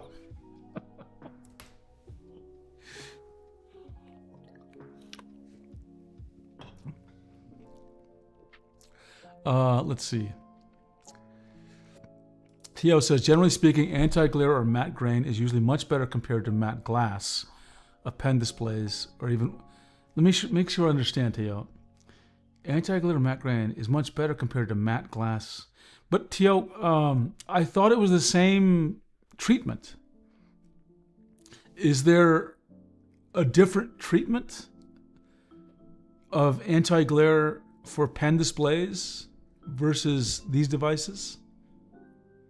I am curious. I am curious. By the way, you know, everyone knows I love the TourBox. Is there a device? This TourBox doesn't work with Android, right? Okay. Is there a way? What's a good test for performance? I want to try something, but I'm not sure what would. I thought the airbrush at 500 pixels would test performance, but it's not quite revealing a difference. I will say the entire thing feels super snappy. So I am pretty happy with it. I am actually very happy with this. So far, I would concur with Brad's statement. That's the 1010, right? I would absolutely concur with that. For some reason, matte glass on pen displays have more color noise, even if the surface texture. I've noticed that, and I've always wondered what the reason is. Nomad Sculpt? Okay, we'll try Nomad Sculpt. The 8-bit do micro. I gotta get that. I gotta get that. Krita performance. Let's try Krita. Let's try Krita.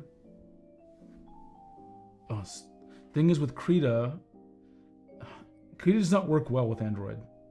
Sorry, what I mean is like, this window is like, how do I get rid of it? Because I can't, like, how do you close this window on Krita? Because the close button is no longer visible. Because I don't even know how this works anymore. Maybe I can close it. If I click, yeah, okay, there we go. Let me try a big brush with Krita. So I'll go to a size 1000 brush. Okay? Reasonable. Reasonable. Let me try the same thing with the MovinkPad 11.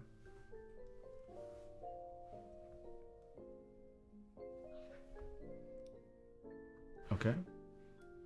So let's move this over here. I'm going to open up Krita.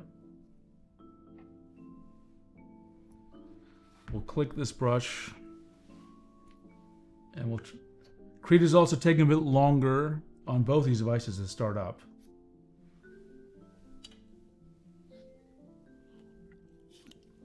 Thanks, Teller's. I was always confused about that. Does it have chromatic aberration since it's an OLED? I hated Movink 13 for that. I don't notice. So there's a little bit of color fringing, which is I think what you're referring to with chromatic aberration. Typical of OLEDs, where you see a bit of a green on one side and magenta on the other. But these pixels are so small, I don't notice with my eyes. I had to put my eyes really close to see it. I saw it much more with my Samsung Galaxy S8 Ultra and more with the MovinkPad for sure, right? I don't notice it here. I don't think most people would not notice anything here, actually. Okay, let's get a new document here. So I did this brush here, and we're going to try a 1000 pixel brush, and then we'll try Nomad Sculpt, okay? A high radius Gaussian blur of a 4K canvas. That's a good, okay, I'll try that as well. Still waiting. Krita is so sluggish on both these devices in creating new documents. I don't know why that is. And Harris saying, what? The 8-bit micro will feel like a Tic Tac. Oh, that's right. It's small, isn't it? Because someone on the Discord showed me it in their hands. And I just don't think it's going to work for me. Still waiting for this document to launch, by the way.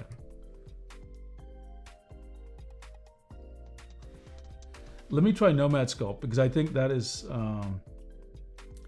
Okay, hang on a second. I got to get to the Play Store. I'll wait for this document to launch. And then let's get to...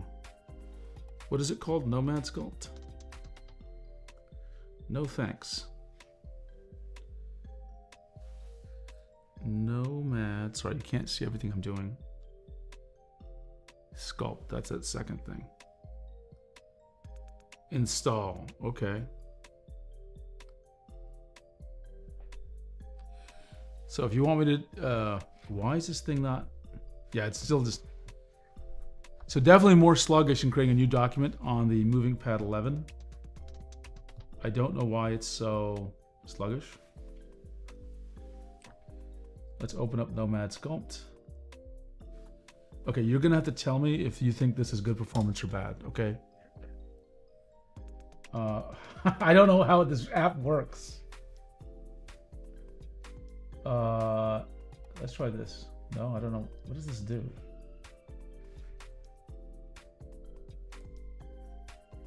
I was hoping something is going to do something.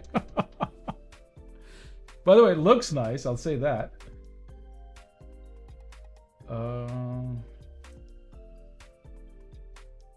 Paint? I don't know enough about this app, Hera. Like, I don't know what... I don't even know how that happened. Why did this thing move up like that? Oh, shit. Okay. I seem like completely out of my element on this thing. And the ball is drifting up. Can you see it? It's actually floating up for some unknown reason. Don't know why. Oops, I missed some comments. I'm missing comments. Snapdragon 8 rocks, even though it's not the elite. Okay, yeah, I think you're right. Atna says it uses anti-reflective glass base layer, then that is then etched. And an anti-fingerprint coating, the anti-fingerprint coating gives it more powder-like finish to things. Cami Luna has long fingers like a Disney villainess. The 8-bit do micro does me well, except the short shoulder buttons are hard. Got it. Got it. It does look better, Yeoman, side by side, honestly. I feel like there's definitely less latency, Talasparse. with just ordinary brushes. I think it feels just crisper, just absolutely more responsive. Is it possible to customize? We'll check that when we do instant display mode. Krita is very slow on Android, yeah. Let's go back here. Did it actually open the document? I feel like it's just frozen, honestly. And now it's just kind of stuck here. Oh, finally it's up. Okay. Whew. Okay. So let's zoom in. Which brush do we want? We want this brush, and we want 1,000 pixels. Sluggish as hell. See it? You see how sluggish that is? Right? Let's go back here and show you what happened here. Okay, I'm gonna have to figure this thing out later. How the heck do you even close these things? Okay, where is my, let me close, this is Krita. So here's Krita. And is there a quick way to erase on Krita? Let's see, is there a clear layer? Okay, I'm gonna just delete it then. And add a new layer. Okay, 1,000 pixel brush. Just much faster. Let me make sure I'm on the same pencil. Let's try that again. Same, okay. Oops, 1,000 pixels. Okay, you see that? So that was the same exact brush. And then with the MovinkPad, which is sluggish right now. It's actually sluggish to even turn on the screen. I wonder if, let's erase this and create a new layer. Watch this. Same brush. It's unusable, right? It's unusable. This was a little sluggish on the 14. But you see, it's tracking my pencil. So the performance is clearly better. I mean, there is no doubt about that whatsoever.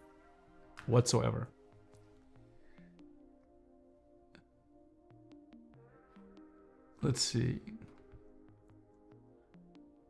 I think Nomad Sculpt has a bug on the MVP 14 where it's using the pen.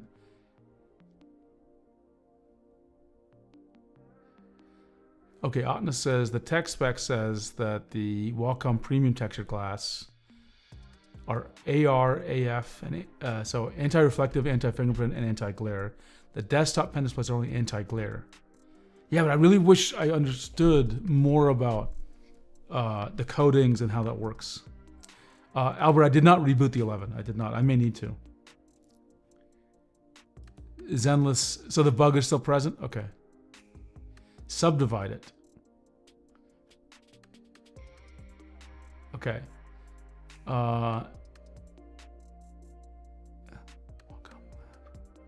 Okay. Let me try. I'm going to try what Nick said as one last performance test. I'm going to close Krita.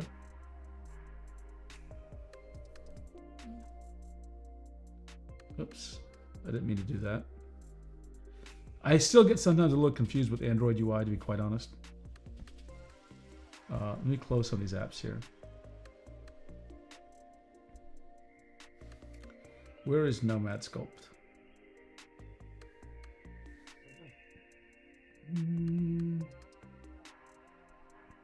Okay, you just tell me what to do, Nick. How do I subdivide this thing? Is there a... There's paint, smudge, flatten, planar. I just don't know, honestly, how this is supposed to work. There it goes. It's sliding up again. The second I touched it with my pen.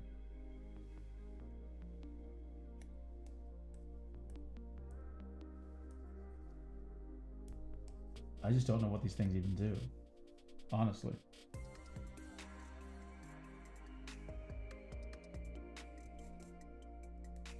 Is it supposed to be doing something? Okay.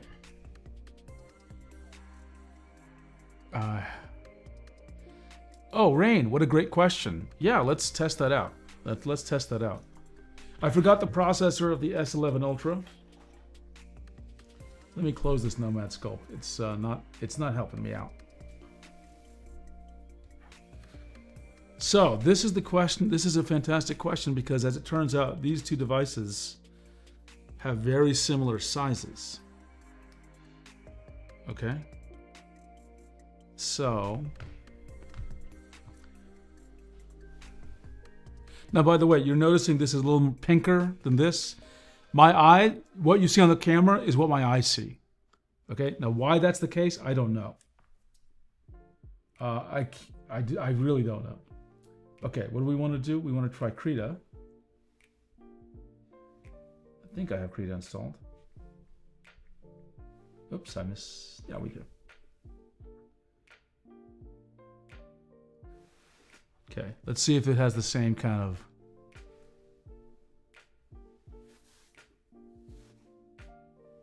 create. Is it going to be any faster?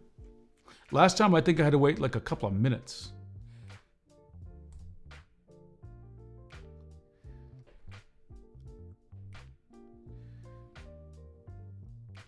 Is this normal for Krita to like take such time to create a new document on Android?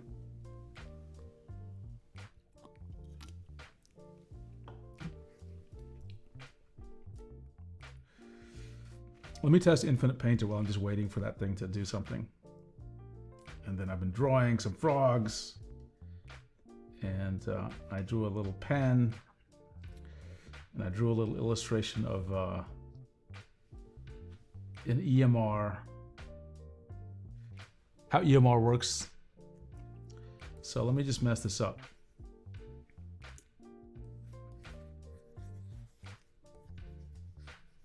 I'm just drawing as fast as I can, just to see what it feels like. I am happy with this, honestly. I'm very happy with it. It's very responsive, so... Man, Krita is taking forever. Let's give it a second. Yeah, it seems unusual. I don't think I've ever seen it do this. Hourglass says sometimes it freezes with a bug where the new canvas is created, but you just can't see it. Okay, but something triggered it to appear.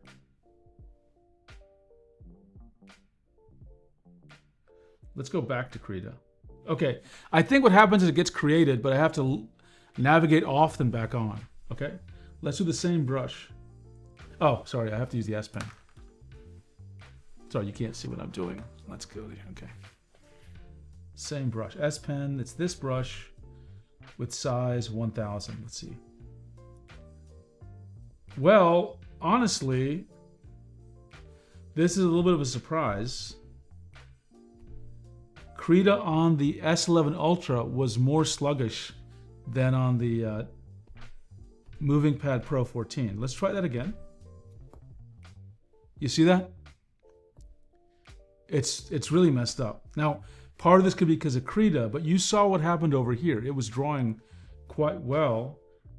It's sort of very sluggish, not as bad as the MovinkPad 11, but bad. 1000 pixel brush, so they did the same exact thing on both tablets. So I don't, again, I know this is a very high-powered tablet, so I can't fully explain what we're seeing here, okay? I cannot explain that. I'm not sure about the memory allocation telespers. Sure, I'll try that, Hera. I'll try that. Let's, how do I do this with... Let's close every app out there, okay? Do I have anything else left? That's clip. Close all windows, and then we're back here. Okay. Let me undo this. Where's the undo here? I can't even remember anymore. Or I'll just delete this. That's sluggish. That is really sluggish. Let me make sure there's no other apps around. There's nothing else on. Let's try this again. New layer.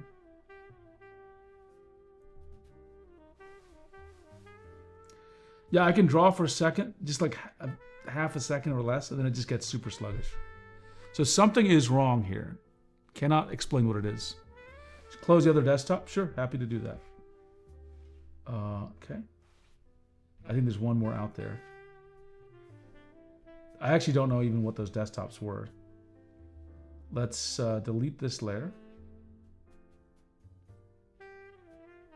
You see how sluggish that is? Same thing here. Right? Could be a battery thing. Let's try something. I'm going to unplug the MovinkPad from battery, and then I'm going to plug it into the Samsung. Could that have an impact? Okay, possibly.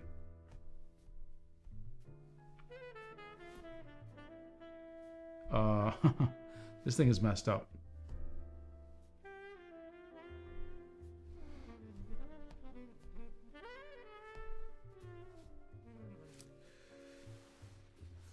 Settings, configure Krita performance. Okay, let's try that.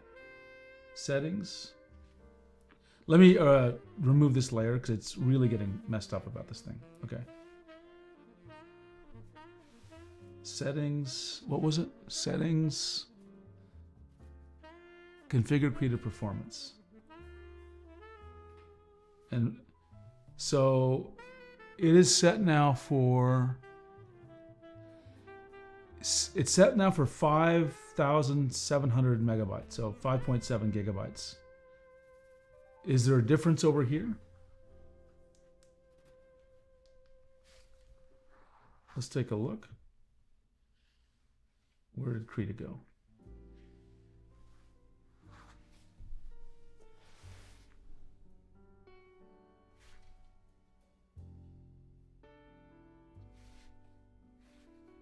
Yeah, I think I figured out what the problem was with that. I'll change color here. Again, 1,000. It's doing a great job. It's doing a fantastic job. Nick, you're talking about chat being delayed. I think just in general, there's a latency between what you see and hear and chat. And sometimes it seems to be more significant than other times. I'm not sure what causes that. Wacom hits us again with their dark magic. So let's just compare the two settings here for Krita. So basically the values are set the same. It's 5,700 something here, 5,600 here, okay? So, and they have the same amount of total memory available, which is 11,000 megabytes. 11,000 megabytes on both sides. So something is weird there. Something is weird, right? Hanem says, I'm considering the possibility that it's a Snapdragon versus MediaTek optimization in Krita. Possibly, yeah. I would not, it would not surprise me if that's the case, right? Restart Krita? Sure, happy to try that. Happy to try that. Let's see if I can just do exactly what you say. That's why I like these streams, because we can really, you know, we spend the time to try things people are actually interested in trying. Things I would never think about.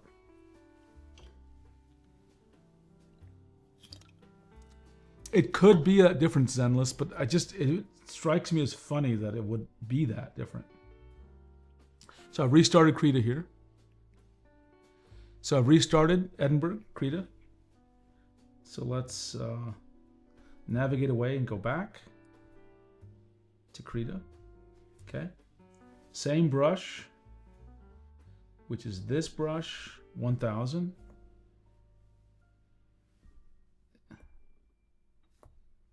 Oh, layer is locked. That's okay. We'll start a new layer.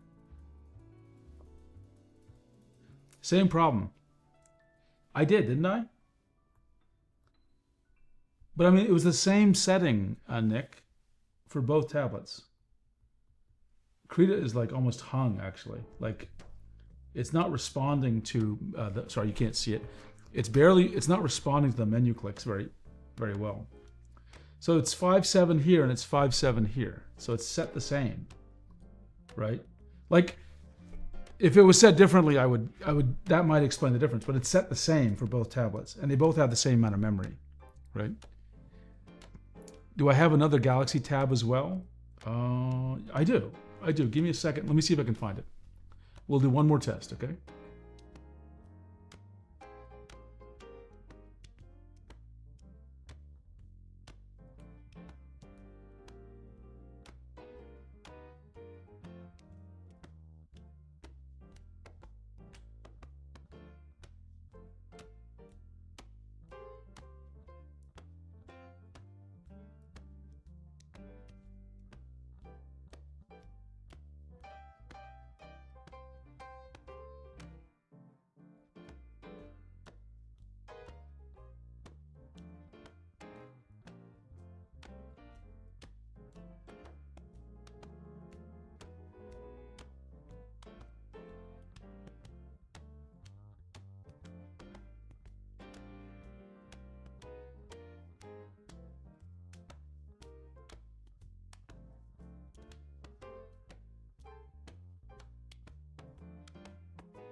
Okay, I'm back. I have the Galaxy Tab S9 FE, which is an older tablet, but let's just see. I'm not sure if it's powered up though, so I may need to get some power into it. And it may take a little bit of time. Yeah, it's out of juice, so it's gonna take some time to recharge. So while we're waiting for that, now I just do want to say something. This is not. This is more about the MovinkPad versus the 14 versus the 11. I do want to point out, which is, it's about it's about my theme of bigger is not always better, okay? And so this is the MovinkPad 11, which again had poor performance for Krita as well. But the thing I'd like to point out is, let me zoom out. Bigger is not always better, okay? And I think a lot of us are gonna like this, but for me, for example, when I'm drawing in bed, I'm laying on my stomach and I draw. Now, not everyone does that. Some people lean back and they lean, you know, they're upright, okay? Or they're drawing in a chair. I rarely do that. I'm always lying down on my stomach. And in that case, the tablet's like this to me. I know I shouldn't be 5 inches, you know, so close with my eyes to the tablet. But with a tablet of this size, it fills my field of view very nicely, okay? With a tablet of this size, it really is, it doesn't film, it goes, it's too wide, okay? So even though I like drawing on this, I just want you to be prepared that like, there's a convenience to using these smaller pen computers, these standalone tablets. And it's not always better to have a larger one, right? This is something I have personally discovered. This is one reason I like using the iPad 11 versus the iPad 13. Okay. Okay. Let's, okay, it's still charging up. Okay. Who wants me to try the instant pen display now? Because I think we've done the basics here. Okay. And for that, it's going to take a little time to set up because I need to uninstall, reinstall some stuff. But if you want me to do it, I'll do it. Let me go get my Surface Pro 8, not ARM PC, and we'll use that to test this out.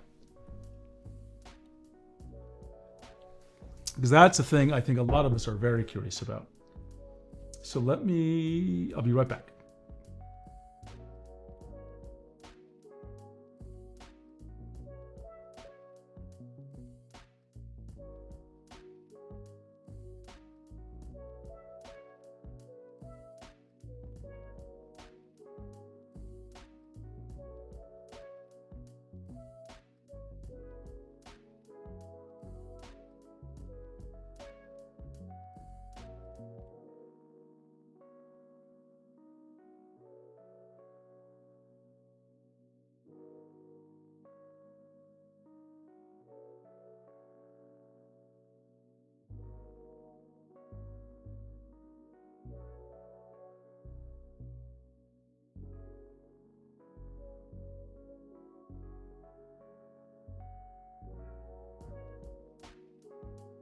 Okay, it looks like people really do want me to try this. Okay, so we'll do it. So, but you gotta be patient with me because I have to set up a laptop here and uninstall a driver, and then we have to do, I heard it's a real complicated process to do this. Okay, so I just have to bear with me.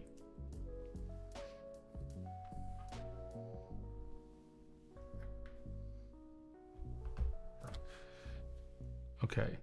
Now, you're not going to see a couple of steps here, but I'll just talk you through what I'm doing. I am just trying to connect my Surface Pro 8 to my dock. And I have to set up the screens so that everything is like behaving the way you'd expect, okay? Let's see. You might see something in a second, so just hang on.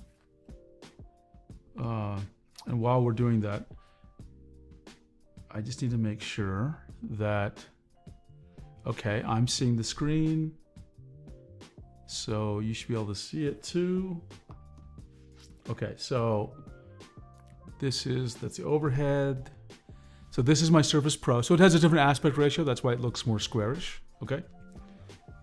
So what we're gonna do is, we are going to and go overhead again.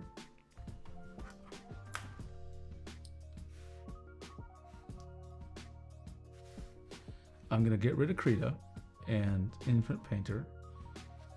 And let's try to figure this out. If anyone, I'll be watching chat, but if anyone says, oh, don't do this instead, let me know. I'll do it your way.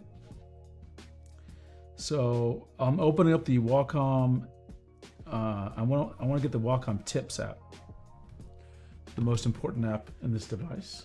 Okay, I'm going to zoom in and we'll just try to follow the instructions here. Wacom Shelf, Creative File Manager, Wacom Lab. Okay. Okay, so it looks like the app is called Wacom Lab. Try out the beta app, okay? The problem with Windows is the thing called Microsoft that's attached to it. Come on, MemberDraw, that is harsh. That is harsh. Open Wacom Lab. Okay, so you have to accept a EULA. Okay, so, oops, you can't see it fully here. So once I accepted the EULA, this message comes up and it says, blah, blah, blah, limited warranty. Then it says instant pen display mode. I'll just read it out what it says. You can connect this device to your PC and use it like a pen display. To use it with your PC application and via USB connection, USB debugging must be enabled. For more details, refer to the user manual provided by the instant pen display application. Okay, sure. So I'm just going to enable this. Don't know what the hell that does. Sounds like I need to install some instant pen display. Okay, so I'm going to need to take a little bit of a pause. I need to go back to my laptop. I need to uninstall the driver, so just give me a second. It's actually OpenTablet driver. And more specifically, I'm uninstalling a component called vMulti, which might reboot. Let's see. Run as administrator. Nothing too exciting to see. I'm just uninstalling something.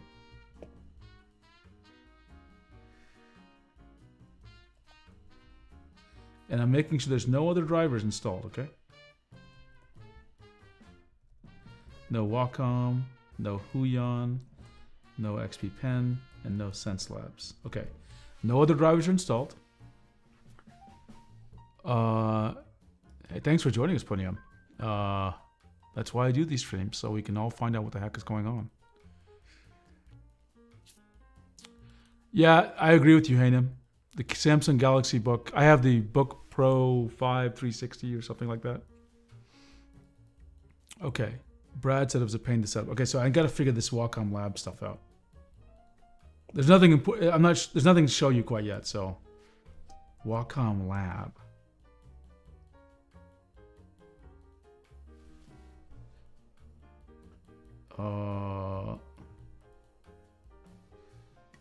I don't even know what the heck is going on here. Just to show you what's going on. I'm searching for Wacom Lab and I'm like, okay, Wacom MovinkPad Pro 14, an instant pen display.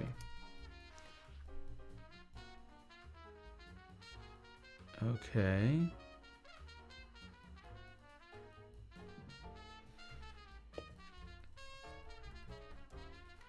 I have no idea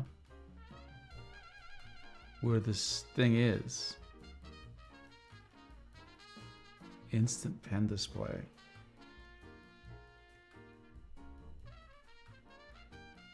Let's try looking at support for drivers and downloads for the MovinkPad Pro 14.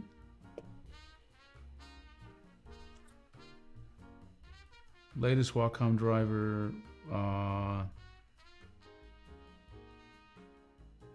Visit our support page. Okay. How about Wacom Labs? Okay, where is this stupid Wacom Labs thing? Does anyone know?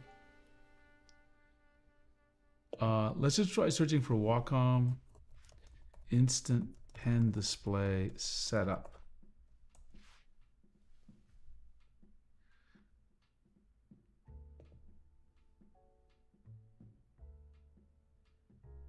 This is completely incorrect.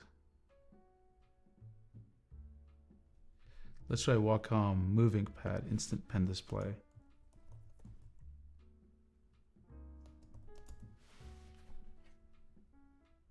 Okay, this is completely wrong.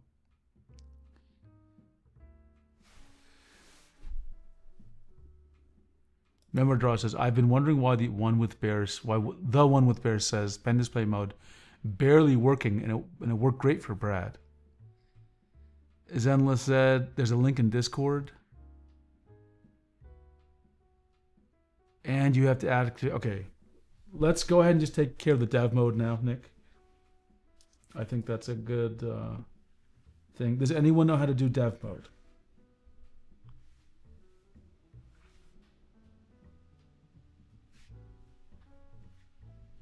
So I'm searching.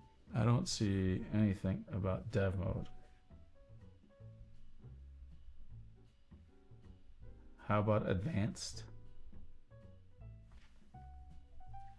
Okay, calling Android experts. Where am I supposed to look here?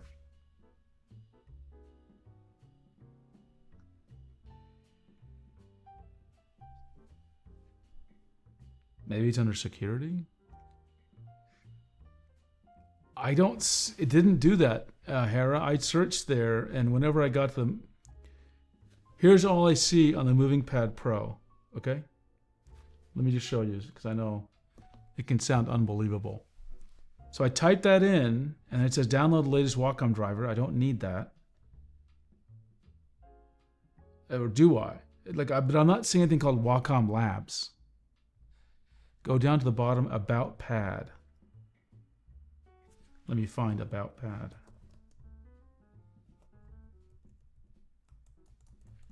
I'm not seeing the word about anywhere.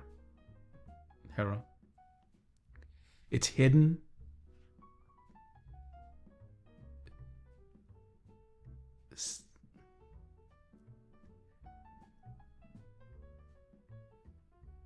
How about I click on the product category or something? I don't know. I'm sorry. I'll do this again. I just don't see anything.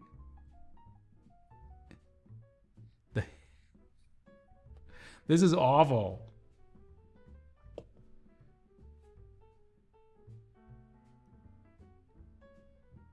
Oh, here we go. Wacom Lab, blah, blah, blah. Oh, I see. Sorry. I didn't understand. I misunderstood you, Hera. I thought you were talking about the Wacom Labs thing. Okay. About Pad. Oh, it does literally say About Pad. Okay. Android 15. And then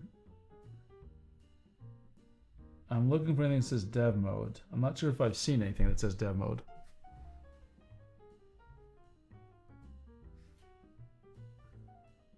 How about system?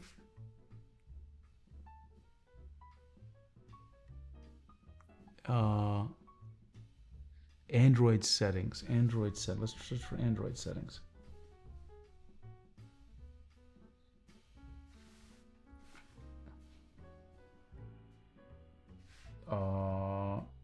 I just don't see anything that says build number. Press it.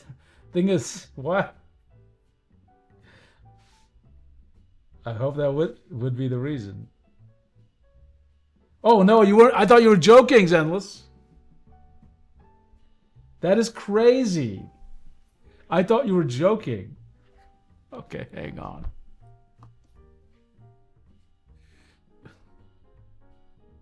That's funny. That's funny. Okay, so I did it, and now it says you are now a developer. Okay, so I don't know where else it says that, but apparently I'm a developer now. Let me just, okay. It did say that, so I think I set it up 7 times. Okay, now I'm going back to my laptop. How to use Wacom Instant Pen Display Mode. There's a PDF. This is a mess.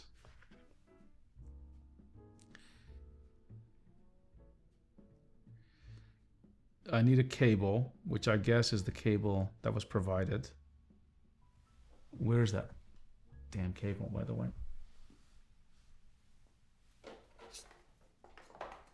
Whatever, we'll just use a Thunderbolt cable for a featured cable. Doesn't really matter.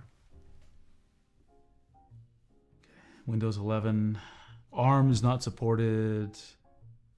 Okay, Mac is not supported. So I'm good I brought this Windows laptop. Log in with Wacom ID. Open the Settings app. Okay, sure, whatever. This is a real pain, I gotta tell you. Settings app.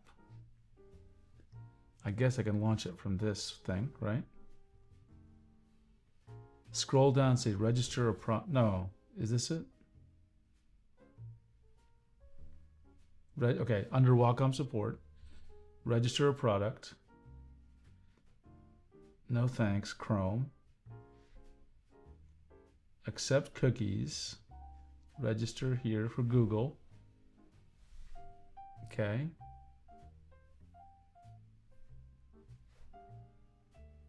Hi, 7. Yes, register.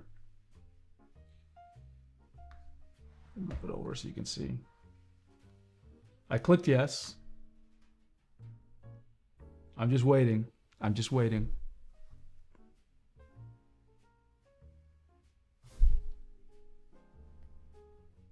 Is it registered?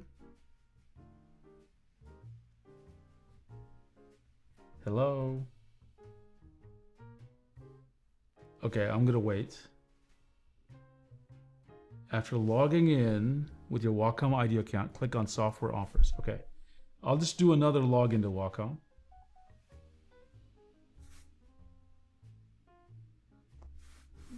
Maybe it registered, just the UI is confused.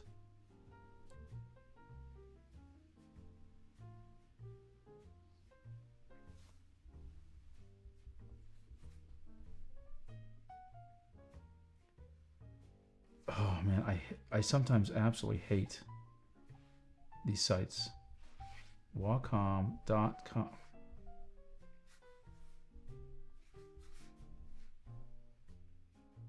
Log in. Okay, I am logged in, I think. Now what do I want to do here? Click on Software Offers. Where the hell is that? Under my account? Maybe? See my software offers, okay. Hello, okay, maybe it hasn't registered yet. I don't know. It's just sort of waiting for me. You can tell this is the right account because this is from the Wacom MovinkPad 11, the Calypso Paint debut. Let me see if I can refresh this.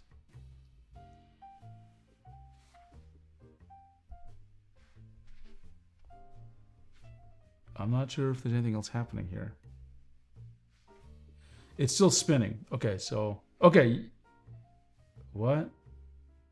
Sure, let's click yes again for whatever reason. Okay, now explore software offers. I hate this UI. Okay, now we get to Wacom MovingPad Instant Pen Display. So we'll click on that. View details, I guess.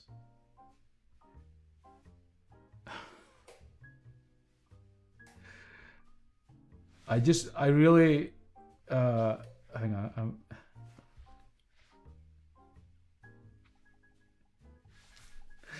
Oh man, select OS. So should I redeem or should I not redeem? Because in my head, someone is screaming, do not redeem. But does anyone catch the joke? Do not redeem. But I am going to redeem. This is such like, okay, I'm gonna go on a rant for a second. I absolutely hate this experience because this talks to a human in a very strange way. Because humans don't often use the word redeem, and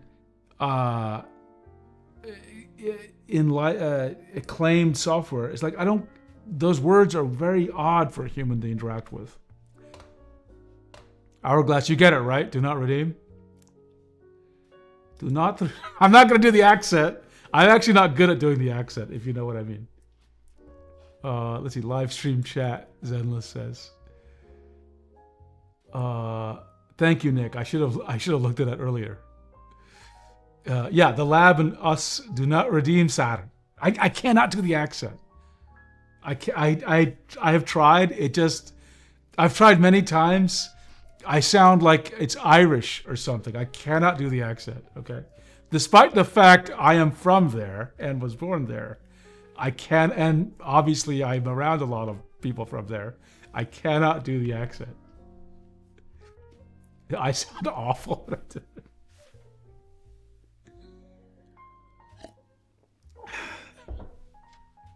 But on a serious note, it shouldn't say things like that. It should just say like, register, download. It shouldn't say like you've claimed your software successfully, right? So yeah, hell yeah, I'm Indian actually. So okay, it just should speak in more human language. It is, and you're right. Let me highlight this comment. It is confusing to find. They even talk about it in confusing ways. Okay, so confusing. They've got 3 links. I go download. Which one am I going to get? Who knows? Download. No, sorry. I logged in on this machine. I should have logged in on the Wacom. I mean my Windows machine. It looks like okay. So I have to log in over there. It's my mistake. But at least you saw what the problem is. Okay, I'm gonna log in again. Watch on this other machine. It's gonna tell me you can't download it. Guaranteed. It's gonna tell me something like that. My account. Look how many clicks. That's 2 clicks. Okay, I have to sign in. Okay, now see software offers. That's 3 clicks. Okay, 4 clicks to get to this thing. Okay, now I got 5. It's redeemed. I downloaded it. I don't even know what I'm downloading. I don't even know what I'm downloading. I guess I'm getting the Windows one. Okay. Okay, Wacom MovinkPad Instant Pen Display. Installer 1020.exe. Let's see. Because it's top secret beta tech software that humanity has never...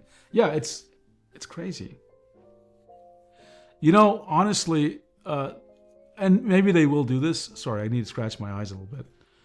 This software should just be on the Mac App Store or the Microsoft Store. That's it. It shouldn't require all this stuff. Set it up. Okay.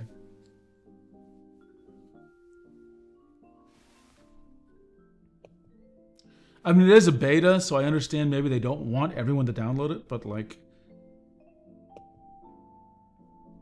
here it is. Welcome to MovinkPad Instant Pen Display Runtime. Look at the language here. Instant Pen Display, no spaces by the way. Runtime setup. Normal people don't even know what a runtime is. I don't even know what they're trying to imply with the word runtime. I accept the license agreement. Let's install it. Gamer, yeah, it is still in development. And you're right, it's in beta. It's just like, even if it's in beta, there are easier ways to... You do want... I mean, listen. I have shipped lots of beta software. You want people to at least try it. You want them to understand it is in beta. But like, this is a lot of confusion.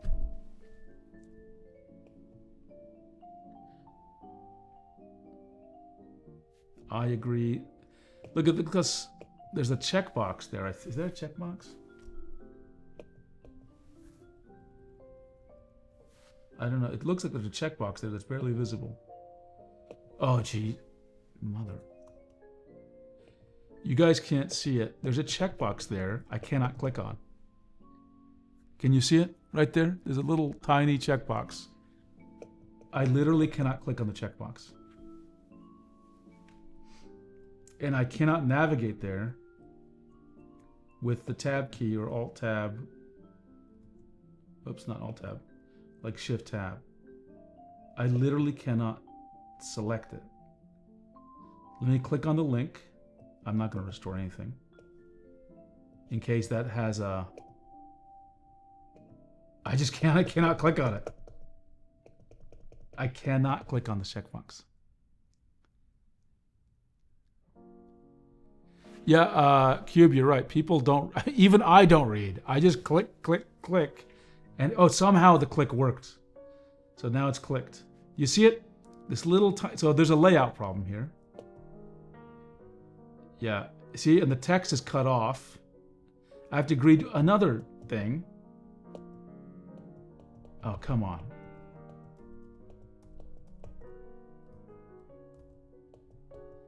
I just cannot click on this. I may have to look at it and do this again. It's like I'm clicking on it multiple times or something. This is awful. Okay, I think I read it. No, I don't want to do that. Okay, now I can click on it. So I guess I have to open the link, read it, then go back here and click on these 3 pixels. This is almost like a Sierra adventure, if anyone knows what I'm talking about. Okay, now I'm in here.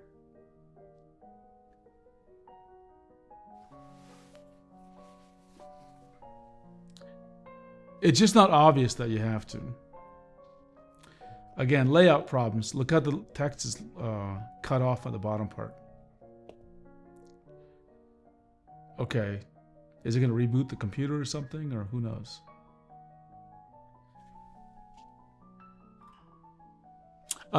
Cube, I tried using tab and enter. It would not change the focus to that control. I did try that. Okay. Do you want to allow public and private networks access to the app? And you should always just pick cancel on this one. For those of you who don't know, that's a message from the Windows firewall. And I worked on the Windows firewall back in the day. Okay. So this is a little bit weird because it says MovinkPad detected on USB, which makes no sense because the MovinkPad is not connected to the USB port. Okay, so this is like just totally incorrect statement, right? It looks like I can do it wirelessly too. I'm not going to do that for sure. Settings, auto connect on USB connection, launch app on PC startup, support. Okay, interesting. Okay, I'm going to click update here just to see what happens. Okay, didn't do anything. Okay, I have got somewhere, here's a full-featured USB-C cable. Back in the day, I could tell you anything you need to know about firewall and IP security as well. Now I just pretend I don't know anything about networking.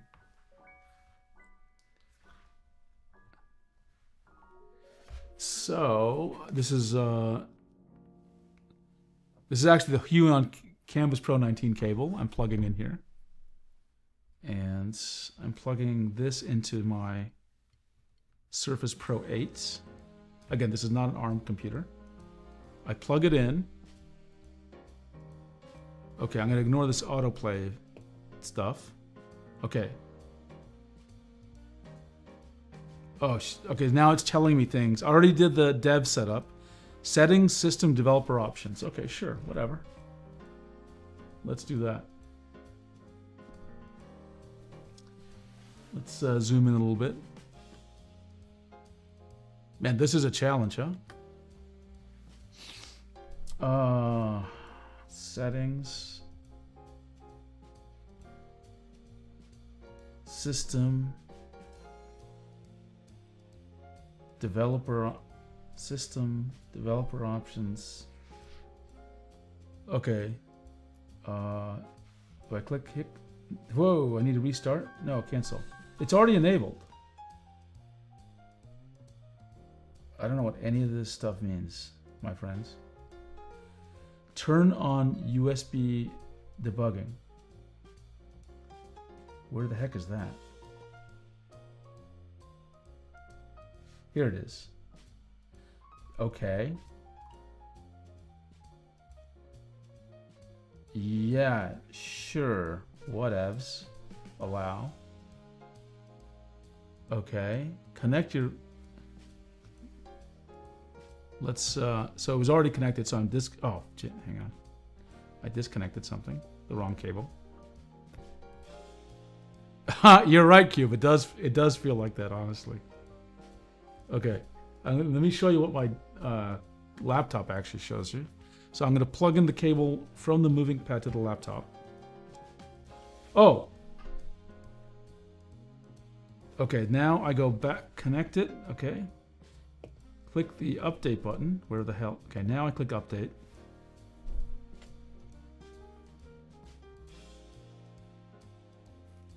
Is something supposed to happen?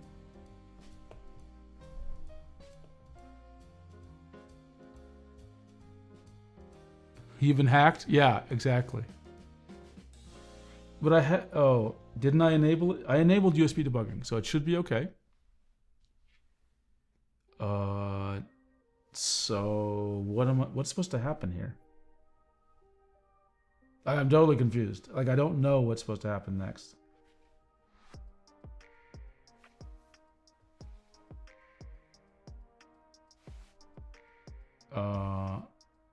Let's just go back to setting here. So developer options is on, USB debugging is on. Let me unplug and plug back in, and you'll see the problem here. I'm plugging it back in. So I see this message on the overhead. Sorry, let me do this again. You'll see what I'm talking about.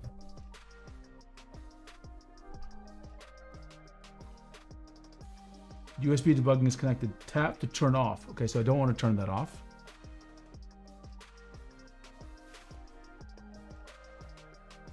Okay, the documentation is just not clear. Like, once run the installer. Here, I'll show you what I'm seeing here. Okay. After installing the software, open system settings, privacy and security. Okay, sure, whatever. Privacy and security. Settings again, sorry.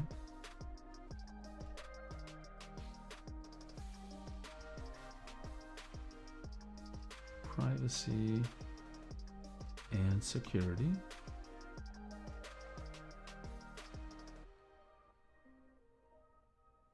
And security. I don't know where the hell privacy and security is.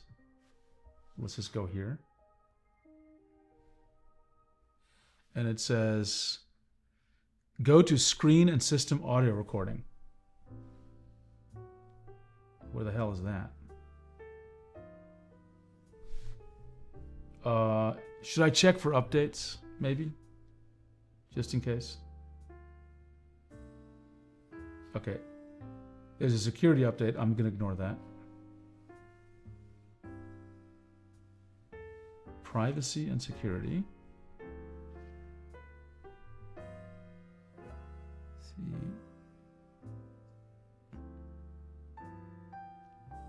And security.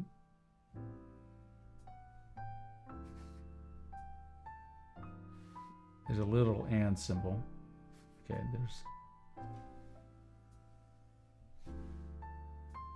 it wants me to choose. I'm reading the Mac OS guide. Oh, sorry. Okay. Where's the Windows one?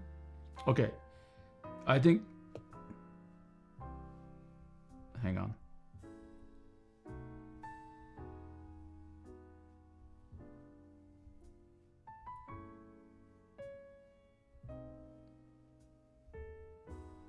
I am really confused, actually.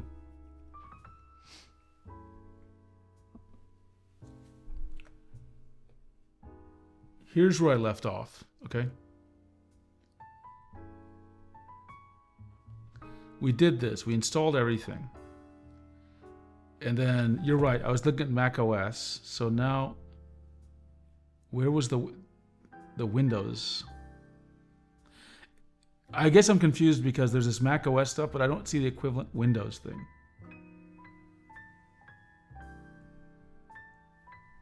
For Mac OS settings, do this. Okay, so I'll just ignore this.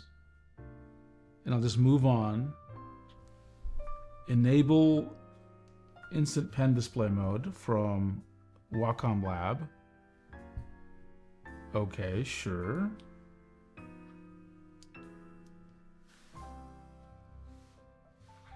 Wacom Lab.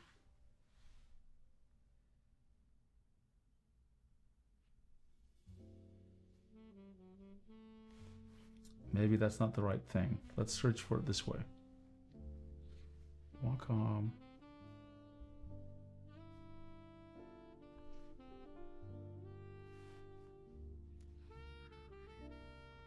I am super confused. I always feel like when there's stuff to install, you all see me in my most confused state. I literally have no clue what's going on here. Did I not just install Wacom Lab earlier? Or under settings, right? Wacom Lab is enabled.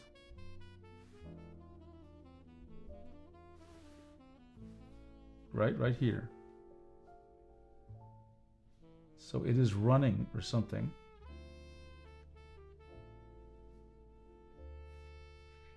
Is it somewhere else here? Let's go back here. Open Wacom Lab. So this is enabled. This is enabled.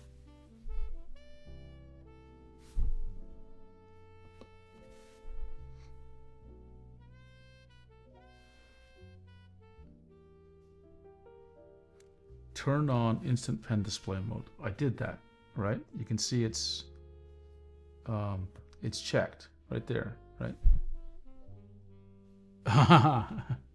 Camilino, you like being mildly confused when you're setting? I am. Oh, I see. I have to go down here, and somewhere here I should see instant pen display mode. Here, let me show you what the. It's saying I should see this here. I'm not seeing anything.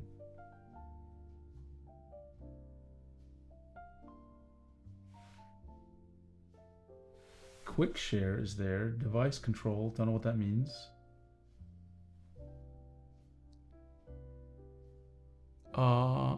You might need to restart. Okay, I will restart. Happy to restart.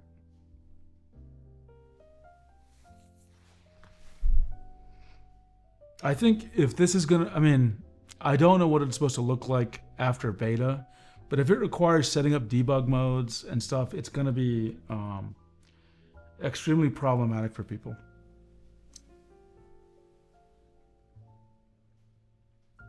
Am I mistaken? But and I am rebooting right now. But this is how Super Display works, right?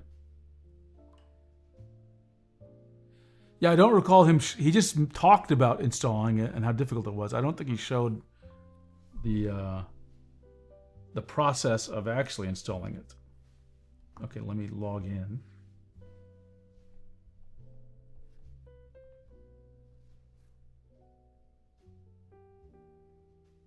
Okay. So I'm going to, I've logged in. I'm going to unplug the cable from my laptop and plug it back in and see what happens. Nothing happened on the laptop. Like, this just doesn't do anything. Let me try enabling some of these settings. Okay. I'm going to try the same thing one more time.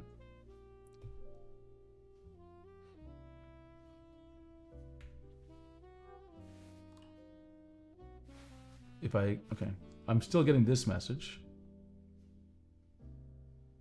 I don't want to turn off USB debugging. Yeah, Hourglass instant pen display is not so instant. And this UI is just very strange, right?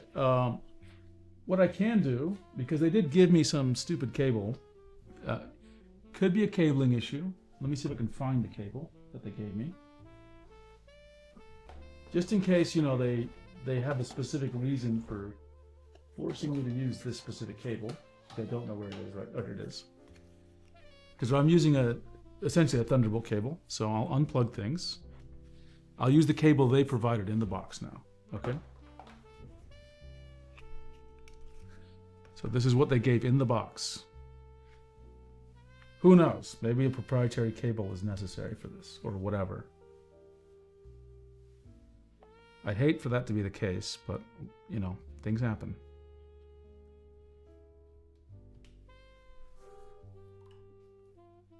Nothing changed. The laptop cannot detect the Movink, actually. I'm going to restart the laptop just to see if anything changes anything. Because, you know, in Windows, the safest thing to always do is just restart Windows. Okay? So let's restart it.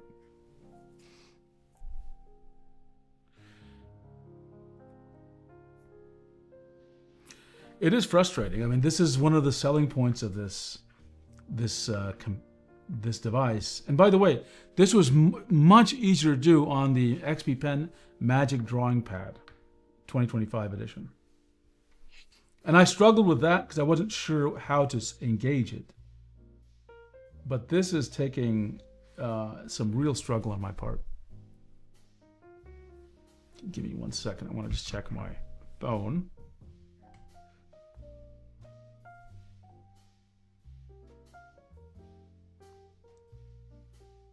Okay, excellent.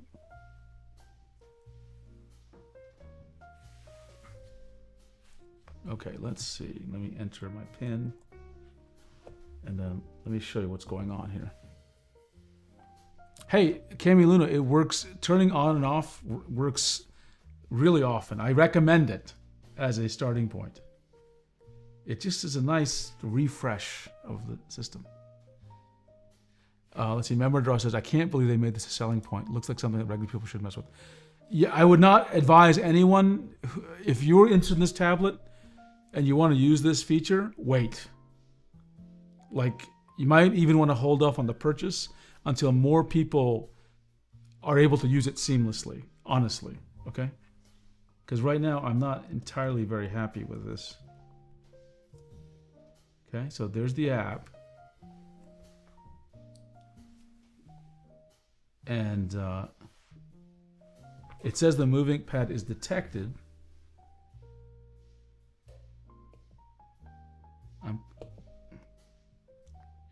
It's not doing anything. It's not, it seems not capable of doing this for no obvious reason. MS Spike Fan, yes, it can. It can. And it works in a simpler way than this, right? In fact, I can show you if you really wanted to. It just works in a much simpler way than this. This Movink is called Pro for a reason. You need to be a pro Android Windows user to make use of instant display. Now, it is beta, so I can't really criticize it completely, but like, it is a released product, and you'd expect this to work better than it is. And it's confusing, right? It is confusing. Let me go through the docs again. Someone linked it on the Discord. You want to see it? Okay, let's take a quick break. Let me get the Magic Drawing Pad. I just want everyone to see how it actually works, the Magic Drawing Pad, because it is absolutely much simpler than you're seeing here, okay? And this is the comparison you need to see. Nick, you're right, absolutely. Even if like you see, you know, if you see like a big asteroid about to hit the Earth, reboot your Windows computer and the asteroid might go away. That or volcanoes, anything, right? Update button is the fourth step after, yeah, it's crazy, Galbus, it's crazy. Okay, I'll be right back.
Okay, I am back.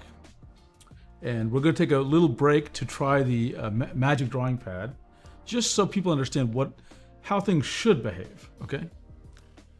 So I am disconnecting the MovinkPad. Let me move its USB cable out of the way. So the Magic Drawing Pad's over here. It might need to charge up a little bit before I demo this. Yeah, it just needs a minute. So basically, let me explain what's going to happen.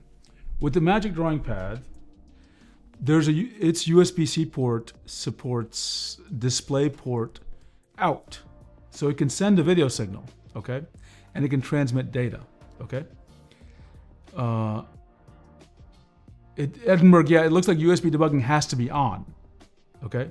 It says to enable it, as Nick points out. So the Magic Drawing Pad, you just connect a full-featured USB-C cable or a DisplayPort cable. The second you plug it into at least a Windows computer, okay? I don't know about, we can try Mac. And if you have the driver installed, you'll see a message on the Magic Drawing Pad that says enable DisplayPort in. Sorry, I messed up my thing. It accepts DisplayPort in. You enable it, and the next thing you know, you've got a pen display, okay? So, MemoDraw. So what's going on there is basically, this is a little bit of history. So lots of apps, for whatever reason, Windows apps just are, they seem to always just want network access. They like open up a port, they just do this. And so Windows Firewall basically blocks them. They don't know they're being blocked, right? So this setting will remove that block, okay? But it's super common for apps that are sort of, I guess, old-fashioned, that they're asking, that triggers this message. Okay, so I'm just waiting for this to get enough power.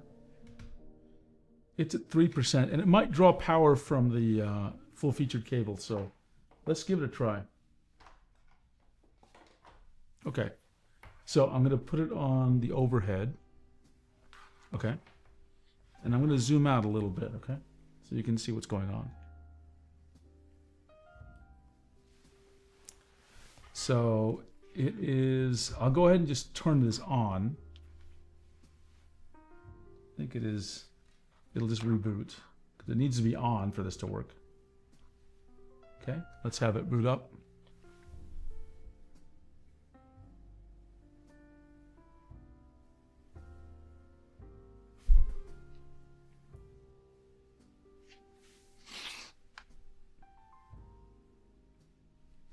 Okay, come on, boot up.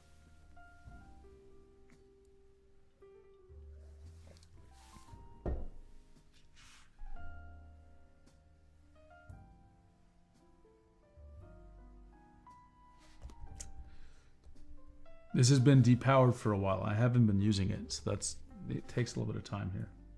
Let's just give it a minute. But yeah, it's super simple. And Hanem, you're right. More things need to work exactly this way, right?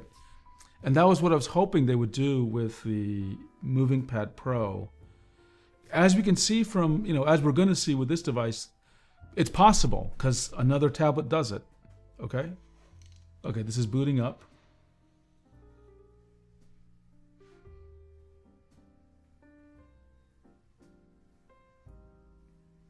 That's the nice thing about the Magic Drawing Pad. It gives you flexibility. You can use it easily use it as obviously a standalone, but it also works as a pen display. Okay, I'm waiting for the screen. Okay, so the screen's up. So I need to use my pin. So give me a second as I use my pin to log in. Okay. And so it's up now. Let me just show you. Okay. Now it doesn't have a lot of power. It's only charged like 6%, but I won't need much time with that power. Now watch what happens. Okay. First, it'll be easier if I plug this full-featured cable into the Surface Pro 8. Well, this is why it works well with Windows, Nick, because Windows has built-in tablet drivers. Okay. Now watch this. So this is the power cable that's plugged in. I'm going to unplug it. Okay, it's on 5% battery. I'm plugging it in. And then this message comes up, says DPN screen sharing. And then see what happens? Ta-da!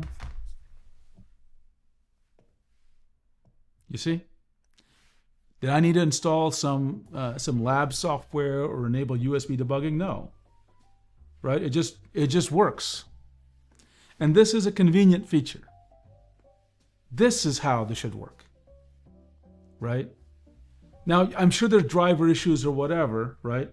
But as you can see, like, in fact, I think because it's using the Windows built-in drivers, this is a X3 Pro. I'm not sure if this is going to work, actually. Oh, it is actually working. It's just it's mapped to the wrong display. But you get the point is the pen actually works, right, with Windows built-in drivers. If I install the XP pen drivers, they would probably make this work more normally. I'll try that out, actually, because I need to do. But you see how easy this was? This is how it should be. The only thing I should need to do besides this is install the XP pen driver, and then that's fine. And this is the way it should work with the Wacom MovinkPad Pro. Okay? They should all work this way. They should all work this way. Right? And Edinburgh, exactly right. This is what the MovinkPad should have been. Right? And this is just a much cleaner experience. Now, admittedly, the first time I did this, I didn't realize I had to press that DPN. I thought I had to sort of reboot this thing to make this work, but it's not. The app's pre-installed. I didn't have to install that app or set up anything. It just worked out of the box this way, right? And Windows just thinks of this as another display. It has no clue it's this other device, okay? So this is a good feature. And I'm going to ask myself one question. I'm wondering, is this thing charging from the Windows device? So let me just take a look here. Oh, I'm swiping here, but it's in display mode, so I can't tell. Let me unplug it and replug it in. I just want to know that it's charging, actually. So if I unplug it, it goes back to normal. And I'm going to plug it in, but I'm not going to enable DPN. Okay. So when I plugged it in, you can't see it totally. I didn't enable DPN, and it looks like it is charging. Probably not charging super fast, but it is actually charging. Okay? So that's another benefit, that this thing is actually getting charged while it's connected. So I like that. Okay, this is the way it should absolutely behave. For this device, MS SpikeFan, you don't need Super Display. Now, having said that, I haven't fully tested this out, right? So I haven't tried it on Mac, and I need to try the driver. We want to make sure we're getting the full set of features that we need. But I think this is a really nice, at least it's a good starting point. Definitely easier than the way this Movink does it. Why Wacom develops a special app for this, I have no idea. The MovinkPad 14 Pro is more powerful than this device. So that's not the limitation. There's something else going on, right? Yeah, DPN is better. That's exactly what I think. And Hanem, you don't even need really any permissions. You just need to press one time to like enable it. It's not like a permissions change. You just like, yeah, use DPN and that's it, right? That's it. That's how it should work, okay? Okay, so now that you've seen it, you can understand my frustration with this MovinkPad Pro, right? Because what do we want? We want something like a Cintiq. Look, the truth is, if that pen display mode works, okay, and let me just explain the theory behind this for a second. This is the Movink, not the pad, the Movink 13. It costs $750. All it is a pen display, and it's just 1920 by 1080, okay? The MovinkPad Pro 14 costs $900, so just a little bit more, $150 more, okay? Or some, a little bit more, $250 more. The key point is $150. The key point is you'd really like this device, the MovinkPad Pro. If this works as a pen display, why would you ever get the Movink? Because not only is it standalone, but also it has a better screen. It's OLED. It has a much higher resolution, right? You would of course want this instead of that, right? Satya, Nathan, yeah, I think you're probably right. There's probably some latency improve, I guess. I can totally see that's the reason, right? Well, I wouldn't recommend yet the MDP yet because there's a lot of testing, but at least I want you to see what it should work like, right? Remember, the pen for the MDP is not as good as this Pro Pen 2. Like, don't get me wrong. The screen isn't as good, but like, you can see the vision, right? Yeah, it's an unfortunate thing sometimes with Wacom products. Because they have to not sabotage the upper tier, you get sometimes weird limitations in the consumer end, right? And I don't even think of this as a consumer end. I think of this as a professional, like it has a professional pen after all, right? MVP 14 not using USB 3 was already a big indicator. That's fair. That's a fair comment. Okay, I'm gonna try this thing again, just to see if and I'll look at the instructions one more time to see if I missed anything. Enable development, USB connection.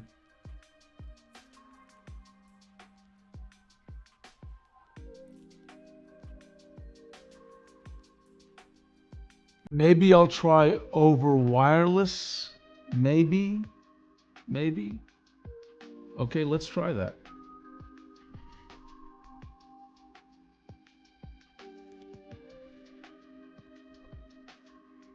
Nick, I think 1080p works fine on 13, but you know, if you're used to higher resolution, and some people are, they're going to want. So I'm clicking this button here. Doesn't do anything, by the way. Doesn't do anything. Let me go back to Wacom Labs, which is under settings or something.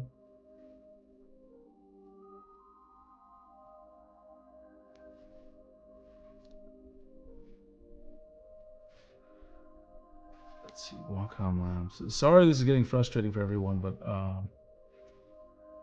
I am definitely trying to make this work. I think you know that.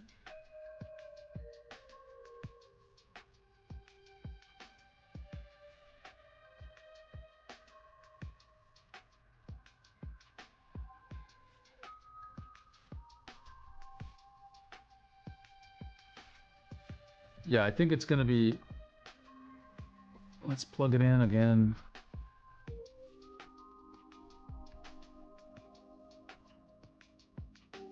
USB debugging is connected, but and even if I try on the same network, it's like, huh?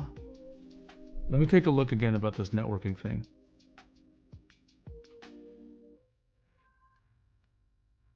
When launching the app, if you're prompted for network connection,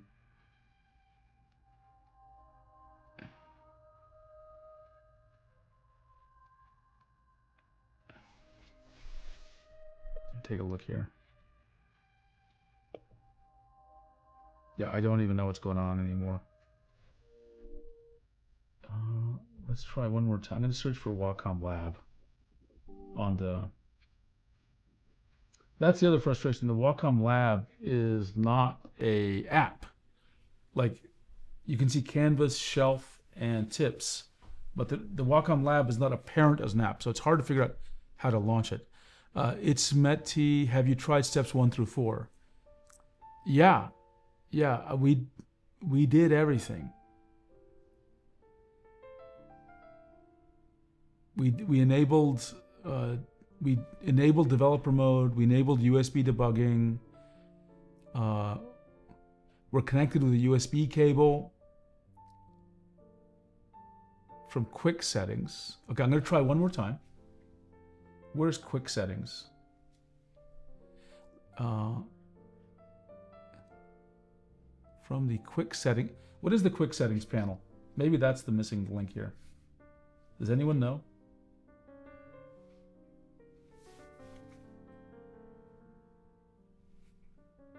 I think this is the quick settings. I just don't see it anywhere. Is it something missing here? Oh, okay. We got a clue here.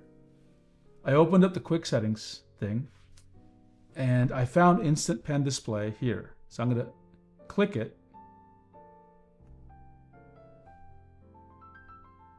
And that didn't do what I was thinking it was going to do. I thought I was going to see something up here. Let's try it again.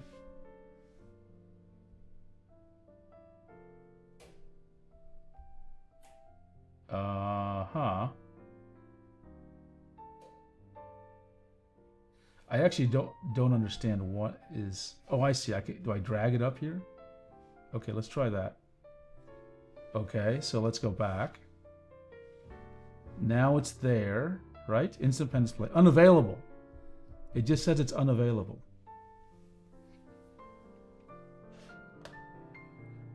Well, I wouldn't want to bother Brad with this, honestly, because I think I do need to spend some time trying to figure this out. So this is another confusion. It's like, it just says it's unavailable. Like, why is it unavailable? Right? Very strange. Very strange. Menu toggle. Okay, I'll try that. That's a good idea. Okay, I unplug it. I like the idea. Okay, now I'm going to plug it in. No change as far as I can tell.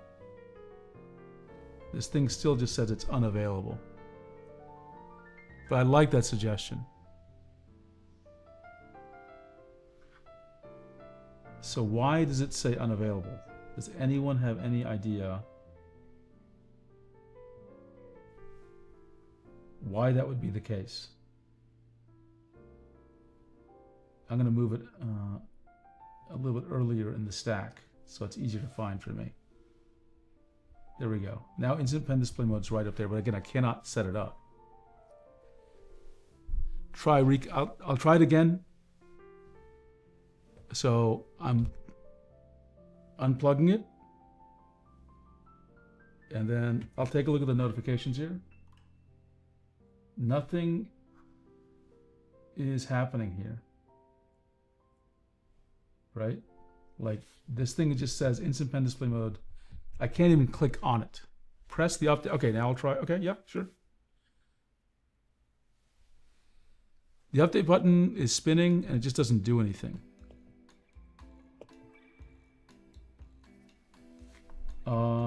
Let me try rebooting the tablet, actually. Just to see what happens. I'll restart.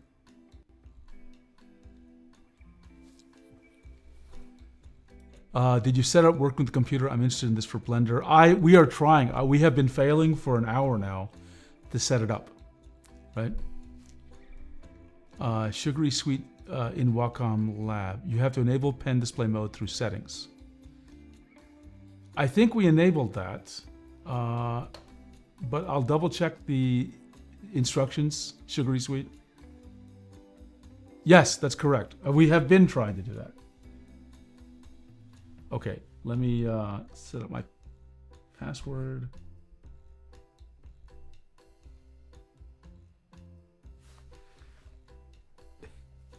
Yeah, it is brutal. It is absolutely brutal. That's the right word for this experience. And let's see, I want the overhead view. Okay. So the suggestion was, did you approve permissions when I set up the connection? I did.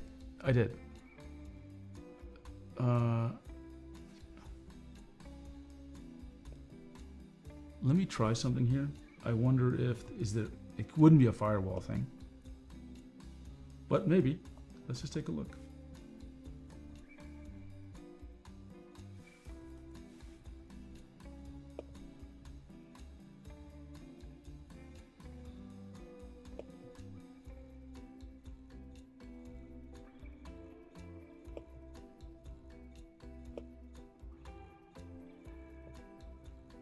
I'm just looking here.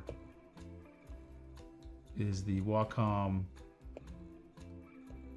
I don't see anything.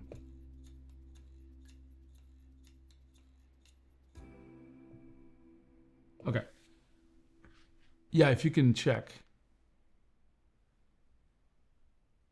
ADB. Let's see. So I think you're saying in the Windows firewall? Or do you mean in the Android? Can you tell me, Juggy?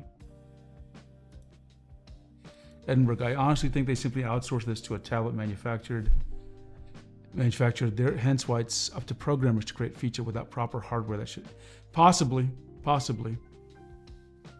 The screen does look good. It does. I mean, I like everything about this tablet, except it's just this part's very frustrating. Okay. And as far as I can tell, I have done everything they've asked, right? Like if I go to Wacom Tips and I go here to Wacom Lab, and let's open the Wacom Lab. You can see instant pen display mode is enabled, okay? If I go back to Wacom Lab on my Windows machine, I unplug and plug it in. Let's see, memory draw. If it's a firewall thing, does it imply this mode uses both wireless and USB-C connect? I think so. Okay, instant pen. Okay, something changed. Instant pen display mode is now enabled. Like it's lit up. Let me press it. Whoa! Something happened. Okay, it's giving me some things here. I got some. Holy crap. Okay.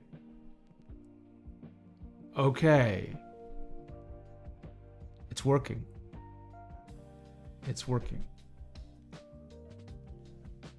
Something, maybe just rebooting worked. Let me take a drink of water and relax for a second, because it's been an hour of figuring this out. So, and I didn't change anything, I just rebooted. So this is good. Now, let's get to business. That only took an hour. Okay. While I'm just relaxing and de-stressing, let me just say this again.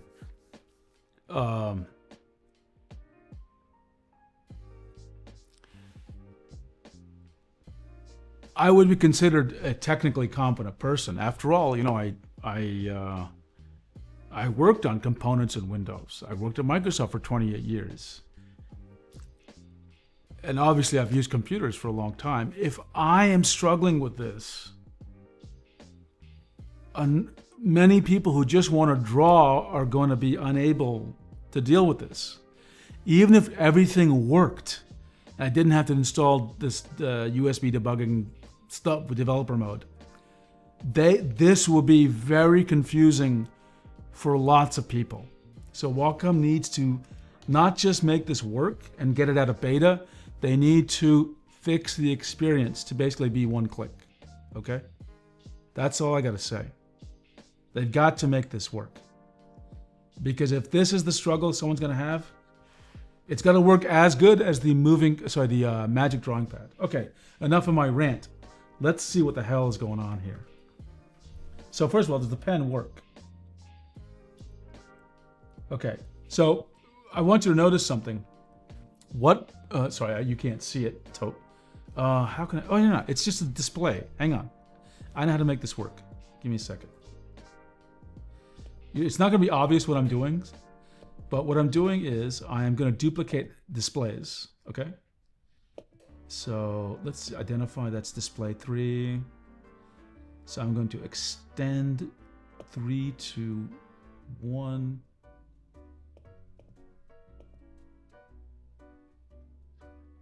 Sorry, hang on. Duplicate desktop on 1 and 3. Okay, so I'm gonna keep changes. So you're seeing now, it's not gonna make sense until you see what's happening here. Okay, almost, not quite. Identify, that's 1 and 3. I didn't want that. Sorry, gotta undo that. Extend desktop. Keep changes. Identify. 1. I want 2 and 3. Okay. Extend 2 and 3. Okay. So what you're seeing right now, that's the hang on, maybe it's easier if I show it to you this way. Right? You're seeing not only my hand on the screen, but then you're also just seeing the screen, okay? And I think I can flip this around actually. No, that's not the right one. But you get the idea, right? So, you see the cursor? It's the Windows Ink cursor. Okay? Can you see it? I don't know if you can see it. It was working a second ago. Oh, it didn't. Sorry, my mistake. I didn't hit like save, basically. Keep changes. Yeah. Okay. So you see the cursor? It's not the mouse pointer, it's the Windows Ink pointer. So it's not, it'll draw better for me if I have the normal pointer. So what's funny here, let's see what Wacom Center says. I'm going to try to install the Wacom driver and see if it actually understands what the hell is going on. Okay? I may need to reboot. But you have to give me a second. Wacom driver. So, I'm going to zoom in for this because I know it's a little hard to see.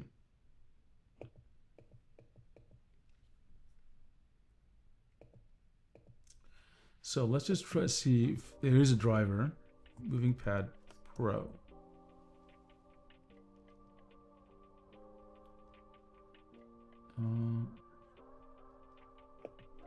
Okay, let's try it here. MovinkPad Pro. So it's telling me to download the latest Wacom driver, which is here. Just wanted to make sure. I want to see the normal Wacom Center working.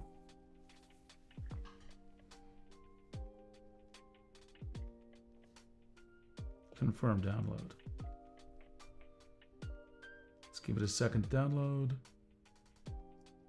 It's there, okay? So let me install it.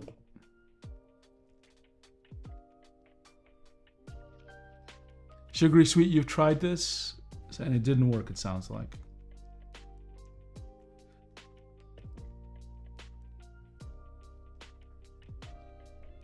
So the Wacom driver is here. I'm gonna click accept. And then, oops, it's installing. It's gonna reboot.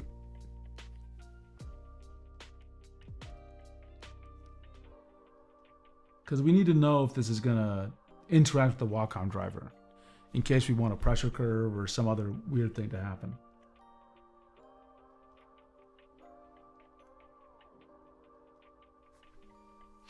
But I will say, honestly, this has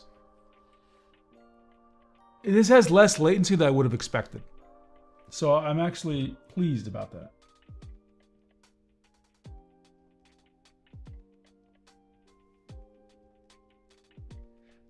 This is actually a faster experience than I expected.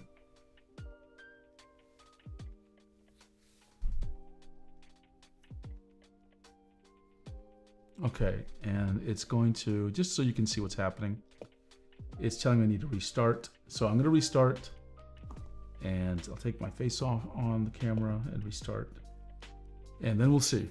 Again, I think Sugary Sweet's telling us the Wacom driver isn't going to register this, but we'll see.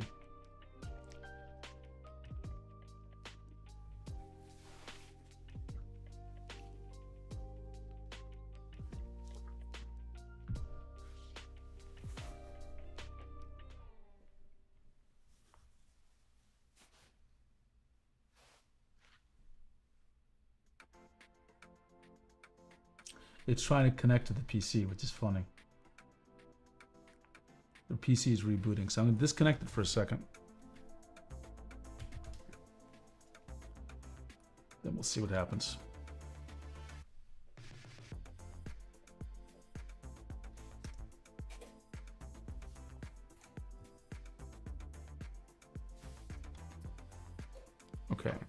then we're logged in. Let's go overhead. I think you're right. I don't think the Wacom Center is going to recognize it, but I want to just be sure about this. So I'm plugging it in, and yeah, always allow from this computer, sure. And then where is the, what is it called again? Wacom. Let me just make sure I got the thing set up first. Okay, yeah, you can see it. I know it's too bright, but this is set up. Okay, good. Now let's open up Wacom Center. Wacom Center.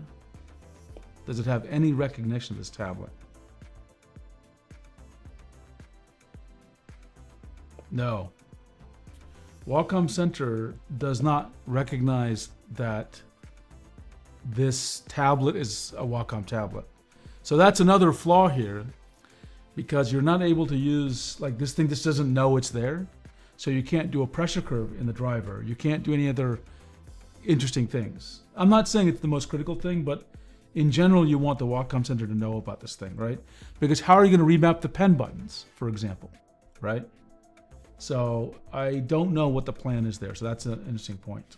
Okay, let's try doing a little bit of drawing. I think I may have some apps. We have Krita. We'll just do a little bit of drawing and just see how it works.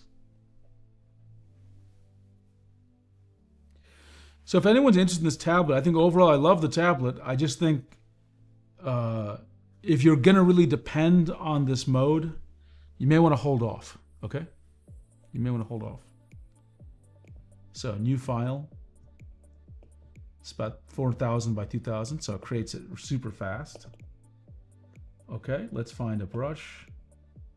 And I'll just make a big brush, just like we did last time, okay? This is, I think, almost 530 pixels. Let's start drawing. It works exactly the way you'd think. Let's make a smaller brush, and I'll zoom in. My rage is subsiding. My rage is calming down now.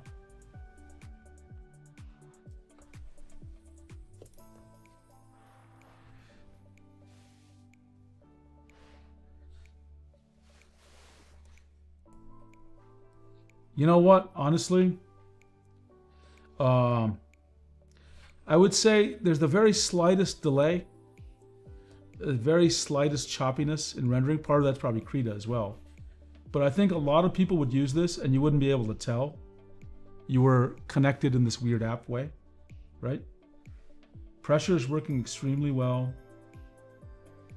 There's nothing weird about it. It feels, again, I still think they should do it the way XP Pen did it, but this is good. I can't complain about the experience, right? I can't. It works the way you'd expect. I just want the Wacom driver to do its business too, right? So yeah, I like this. I like this a lot. It's, at least I can say when it's working better than I expected. I would easily be able to use this as a, this is about as big as a Movink, again, right? It's almost the exact same size as a Movink, right? It's just a little bit bigger, and it has a slightly bigger screen, obviously. So in a lot of ways, if this works well, it might be the better overall choice for someone.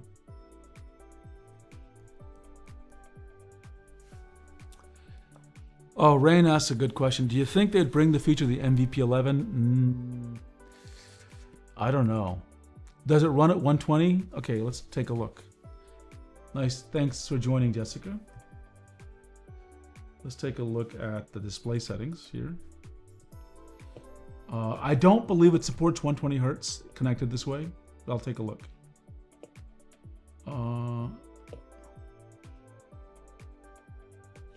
Advanced display. It does not, but I've also duplicating the screen, so let me unduplicate it. And we'll We'll check again. Oh, I clicked disconnect.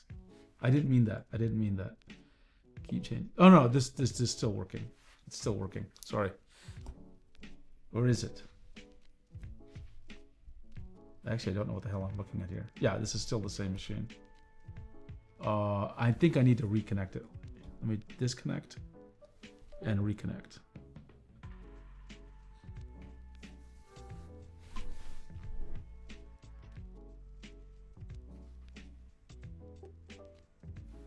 Okay, so let me just make sure I identified the right thing. It's number 3.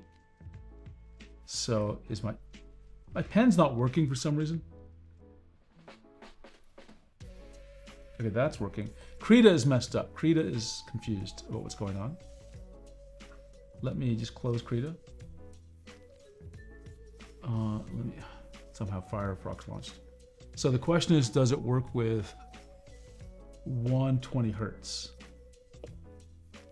So I'm looking here.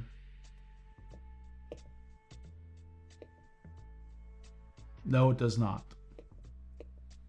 It is locked at a maximum of 60 hertz, so I cannot change this to 120 hertz in this mode. Okay? Even though it apparently will support 120 hertz itself.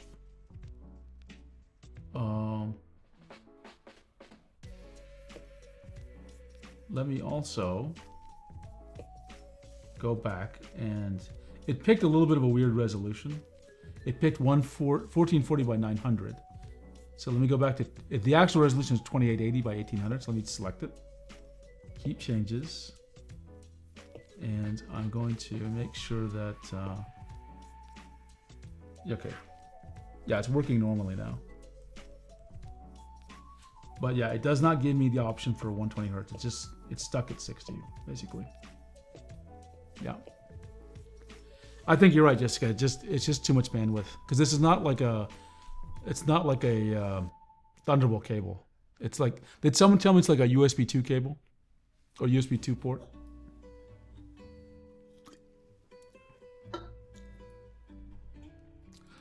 I understand that feeling of being livid. Absolutely.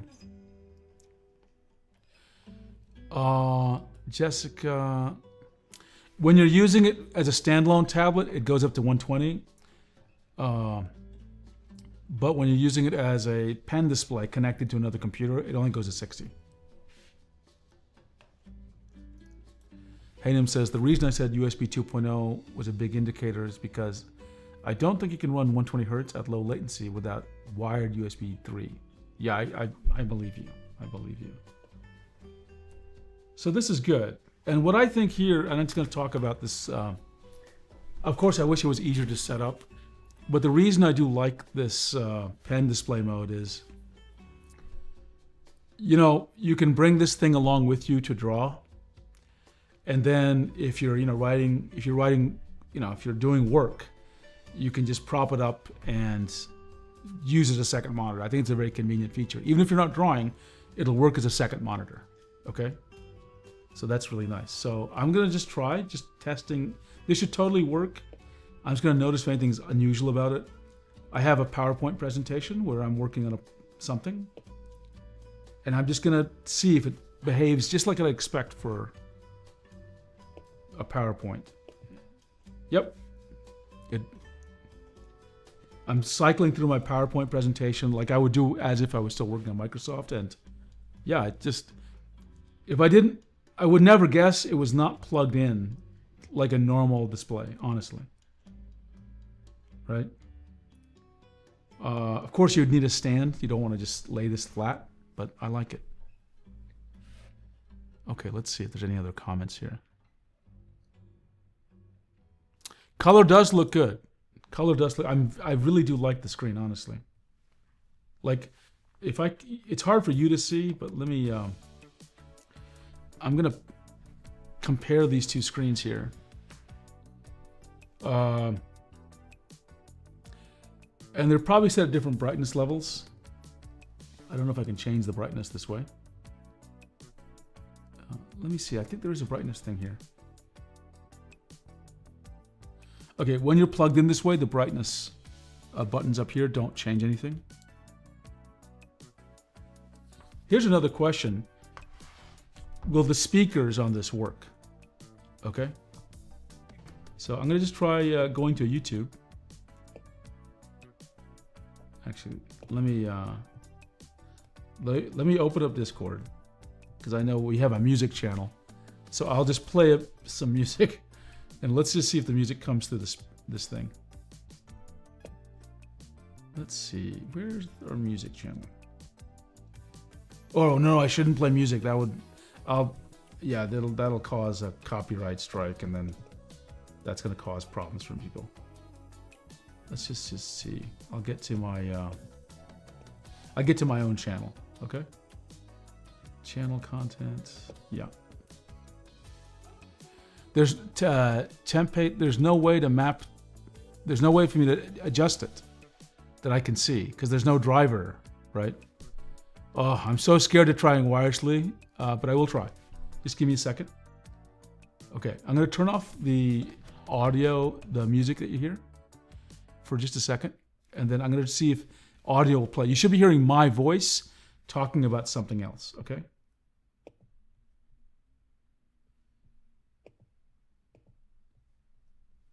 If you've seen my videos, you may know that that's not the right thing. Specifically, I tried to measure the pressure response curve. Can I use the speakers on this? The pressure response curve looks like this. It is the no. Okay, so that's another limitation, actually. I think this thing does have speakers, but you can't. I think it does, but which are not good. They're not good speakers, but you can't use it as like speakers for this thing. Just wanted to test that out. Okay. Yeah, you can play copyright-free music. I just don't know where to easily find it. Let's see. Jessica Masayoshi. I'm going to save this comment. Okay. I'm going to put it in my show notes because I'm always up for music recommendations. And let me just keep it in my show notes here. Anyone should feel free to suggest music for me. I'm happy to try things out. Paste. Oh. Hang on a second. There we go. Thank you, Jessica. Let's try Clip Studio Paint, then we'll do wireless, okay? So I do believe I have Clip here. I believe I do. Oh no, I don't have Clip here.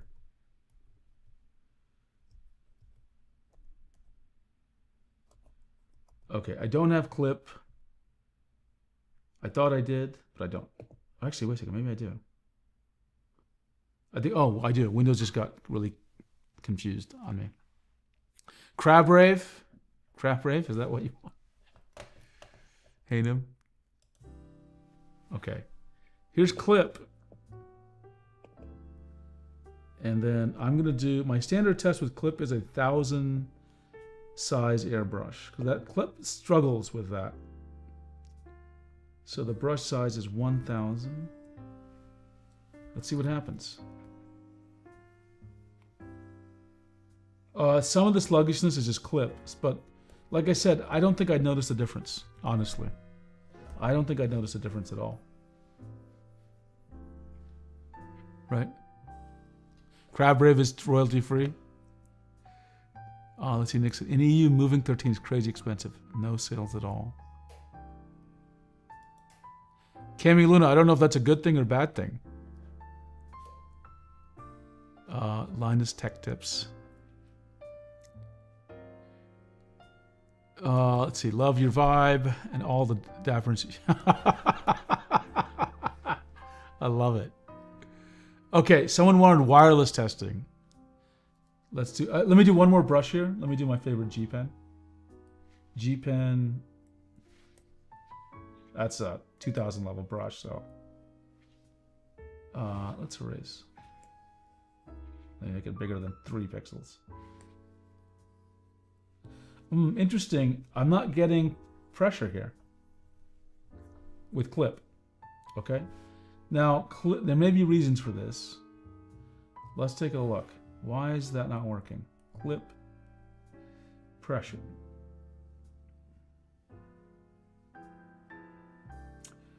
Where's the settings for this darn thing?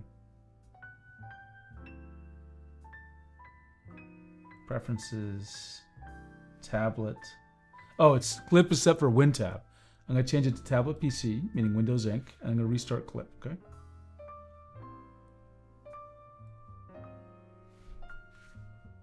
Hello, okay, don't save, don't save. Okay, let me restart clip.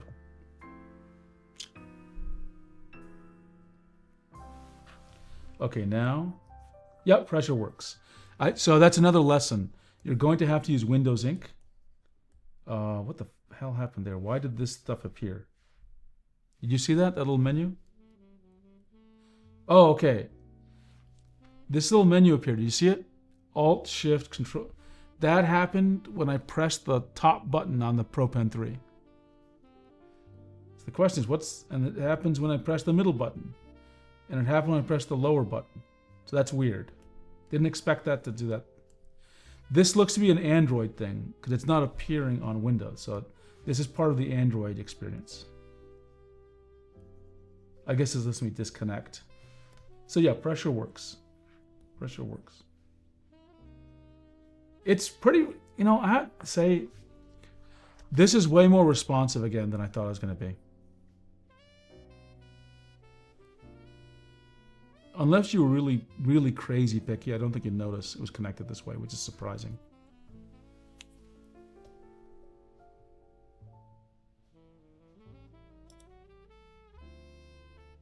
Okay, this is actually an easy answer, Miss Spike fan.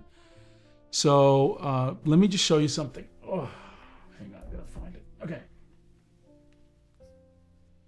Let me move some things out of the way. This is the Samsung Galaxy Tab S11 Ultra, which costs more, by the way, and roughly speaking has the same memory, and it's supposed to have a faster processor, I think. They're basically the same size. They are the same size, okay? So here's some quick differences between the two. Jessica, I can try Rebel if you want. First of all, there's no camera here, which is fine. Second, the S11 Ultra has fingerprint login, which this does not have any kind of biometric thing. Third, the resolution seems comparable. They're both OLEDs. Fourth, the pen, so the S Pen can be used on both computers or both tablets, but the Pro Pen 3, which is a much better pen, $130 pen, it comes with it, can be used on this tablet. Okay, can't be used with the Samsung S11. Okay. This S11 supports DisplayPort out, so you can connect an external monitor. This does not support that. This does support, of course, being used as a pen display. This does not support that, the S11. So if you're an artist, especially if you want to use, if you're familiar with Wacom, I would recommend this device, the Wacom MovinkPad Pro. I think it's a good device. I do recommend it. But if you're just wanting a regular Android tablet, and you just occasionally need to draw, probably the S11 Ultra might be a better choice. Okay, like you're not really so into pressure. So that's my feeling on that. Right. What about G Pen? What is G Pen? Oh, on Clipsio Paint. Yeah, I think I tried that. It's the same freaking pen. It's everywhere the same in terms. Yeah, the same pen will give you the same performance. Let's see. LTT is a good fun channel. Most of the drama. Yeah, there's a lot of drama in the past couple of years with LTT. I'm not sure what that's about. There was that big Gamers Nexus thing, and then something recently. I don't even know what's going on. Have any of you used SenseLabs? Yeah, it's Han Von UG owns XP Pen and SenseLabs. I would say honestly, they're a decent tablet, but there's nothing that separates them from XP Pen's normal tablet lineup. Except if you are in a studio, they definitely, I think, have better customer support. Their pens are more consistent than the typical XP Pen. But I think Wacom has the edge because they're still a pretty expensive brand. But I do hope that they're able to add even more value And, you know, I think professionals do like them, but we just don't have a lot of history of them. Not many people have their tablets. Yeah, Rain, the latency does look really good. How does it perform slower line art? I'm using Sunshine and Void Link. There's always a little bit of choppy feeling. I didn't notice any choppiness, but let's try it out. Let's erase this. I'll try, let me move this tablet out of the way.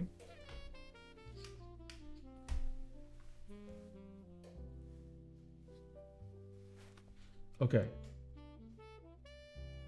I'm gonna zoom in for you. Oops. Okay, that's the other thing. Touch is weird. Touch is not. When I'm in this instant display mode, touch does not work. Like, it is touching, but like I can't rotate. Right? I don't know if that's a Clip Studio Paint problem or me, but it is a kind of. Okay, let's try a little bit slower line art. Let me zoom in. Where the hell is the zoom in? Oh, that was rotating. I didn't mean that. Let's try a little bit of slower line art. So I zoomed in. I mean, it looks fine. I wouldn't say there's any... Oops, I made everything. Let me just reset my... How do I reset my workspace? Yeah, reset. There we go. Do I have any smoothing turned on? I don't think I do. Or if I do, it's very minimal. Oh, I hate this.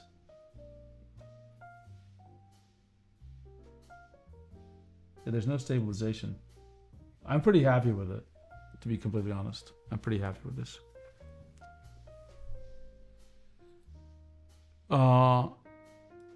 Let's see. You're changing WinTab link settings in CSP in your Windows laptop. Did you have to change it every time you switch between laptop and Movink? Do I have to change it every time? I don't think you'd have to change it every time. You can just leave it on and it should just work. Conceivably, you might have to change it, but I think it's safe to just leave it on Windows Ink and it should just work in all cases. But it's a good question, Nick. I think it's possible that someone might need to change it in certain circumstances if they're using different devices connected. I think it's possible because there is no Wacom driver for this tablet connected this way.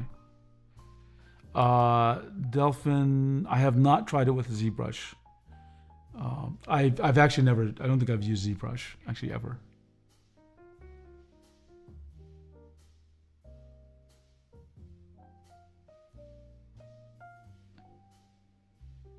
Yeah, that's the other thing. You can't map the buttons on the pen. So that's a problem. Yeah, sure, we can test wobble. Of course. Let me zoom out here. And I'll test wobble in Krita because that's what I normally do.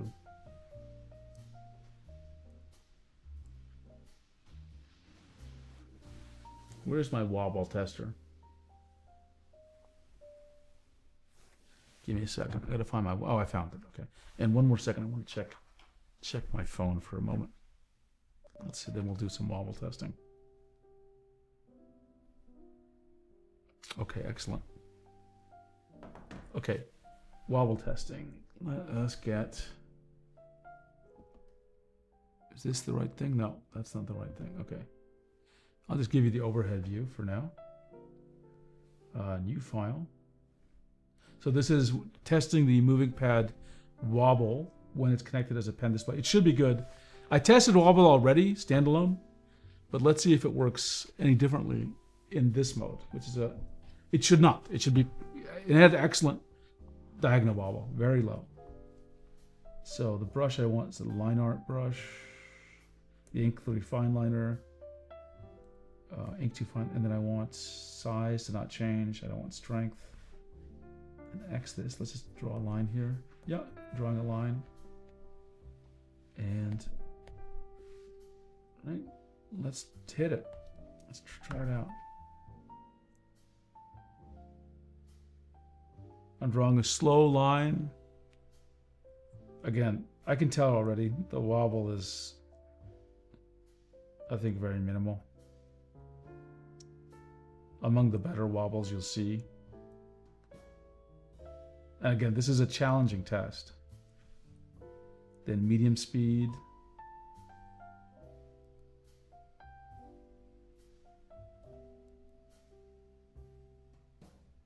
And then fast.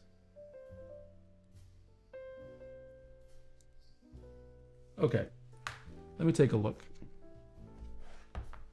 So,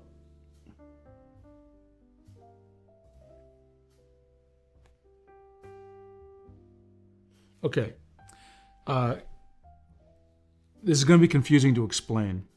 So I'm going to zoom in. You see the lines look weird? Okay. Some of you are going to say, this is wobble. This is not wobble. This is some other problem. Okay. This does not appear when I test it as a standalone tablet. This problem could be Clip Studio Paint or Windows Ink or some combination of this and the tablet. So I'd have to investigate what's going on here. This is not diagonal wobble. It's a different problem with how the pen's data is being read. And I'm not sure what's causing it. Okay? Could be Krita as well. Okay? Now let's try to zoom. Okay, I don't know if people... we had a power outage. So let's see if I can get... things are very complicated right now. Okay, you're gonna have to give me some patience. I don't know if anyone can even hear me, actually. Let's see.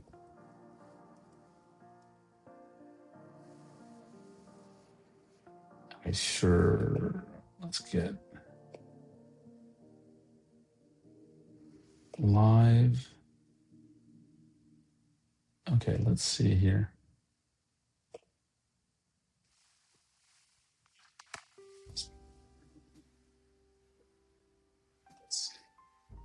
Okay, you hear me. Okay, you got to give me a minute. There are things turned off. Lots of things turned off. So let's see if... yeah, it's a mess right now. It's a real mess right now. Everything just went crazy. You can hear me, I think. So can you see my hand? No, you can't. Okay. I'm going to try to restore what the heck is going on. But if it doesn't work in a few minutes, I'll probably just end the stream and maybe we'll pick it up tomorrow. Okay?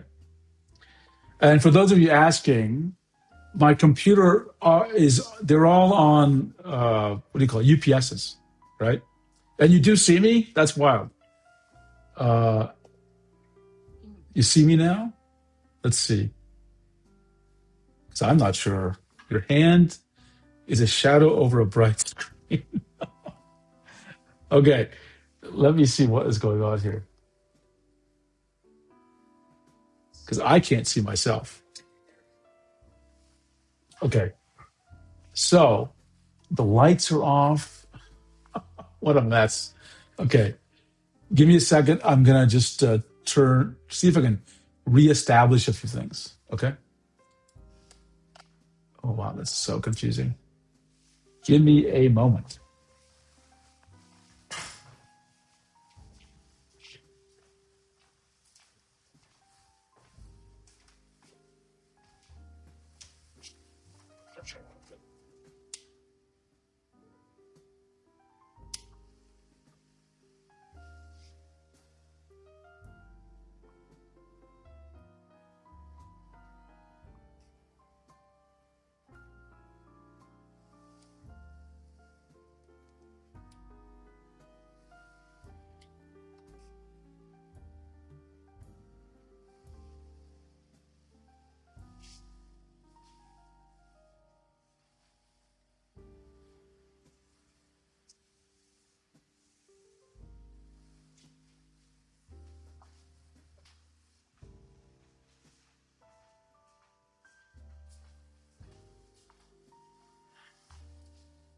Okay, it is a real mess up in Chateau Seven Pins.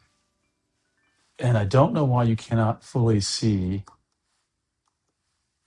my face either. Let's try to see if I can go back to the scenes. And then road. It's kind of a mess. It's a real mess right now. Double click to pick a camera source. Video source is, oh, I'm sorry everyone. This is confusing.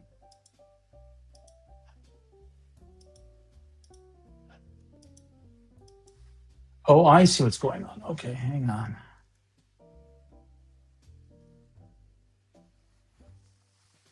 I think I have. Okay.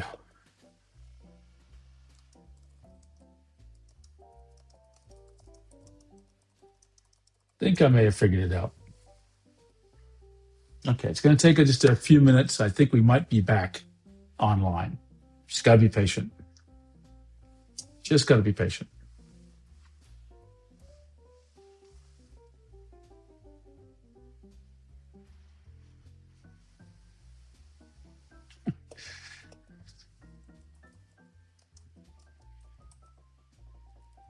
It's always an adventure in Seattle when the wind blows.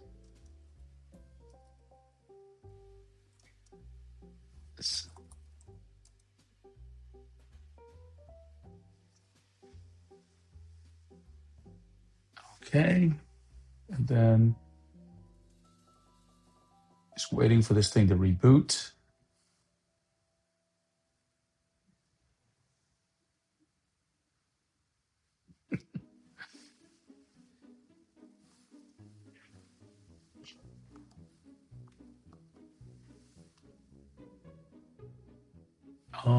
That's coming from upstairs. Okay.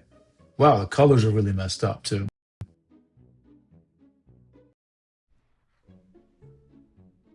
Okay, we're almost.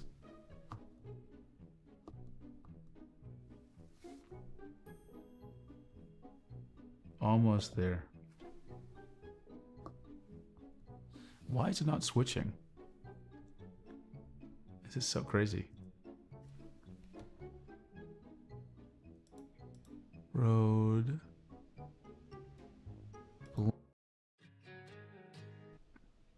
Sorry, that was a mistake on my part. Okay.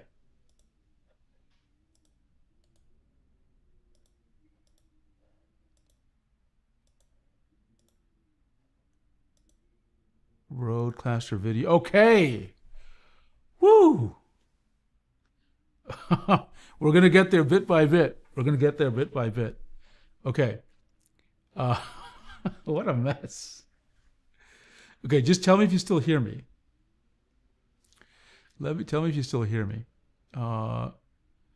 Sounds, effects. What a nightmare. This is the reality of using, I think you hear me. Testing, window, sound levels. Where are the darn sound levels? Okay, you hear us fine? Okay, great. So, let me, the normal mic is back. Okay, good. Because I think it switched to a different camera mic. And that's what surprised me. I wasn't sure why you were still hearing me, actually. Okay. Now I need to do one more thing. My Mac, it always gets confused about which monitors I have. So I need to just tell it to not freak out. Okay, so give me 1 second. I'll be right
Okay.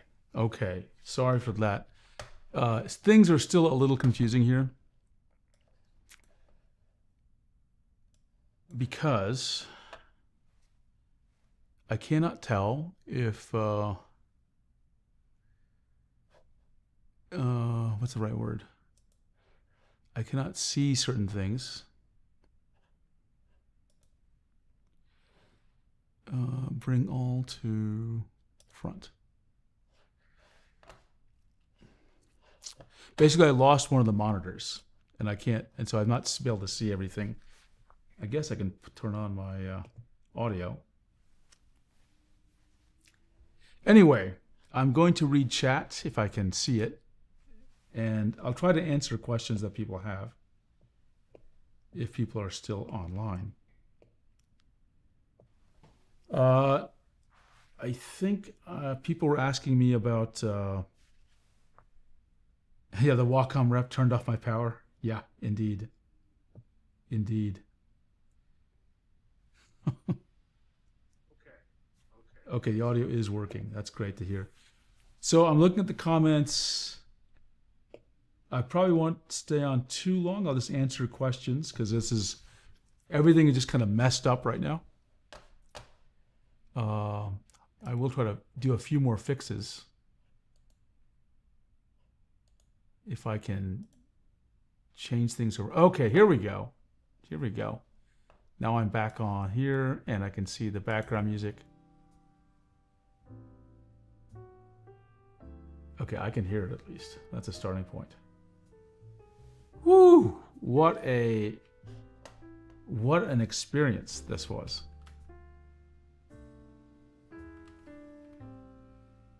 And I'll fix the lighting in a second.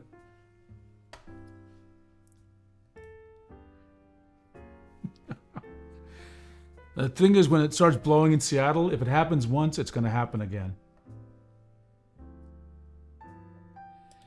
Rain, yeah.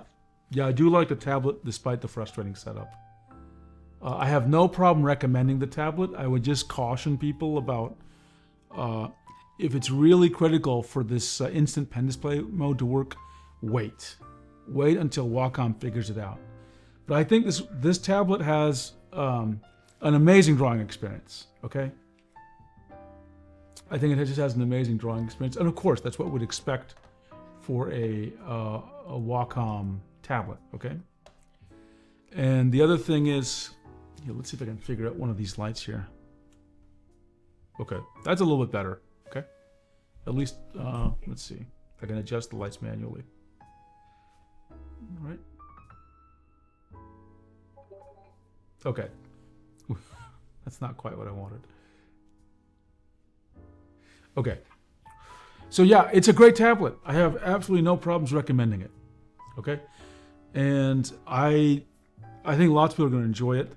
Again, I would say I would really like to investigate this more. So there are things I need to solve. This instant pen display mode has issues with line quality, with drivers, configuring the buttons.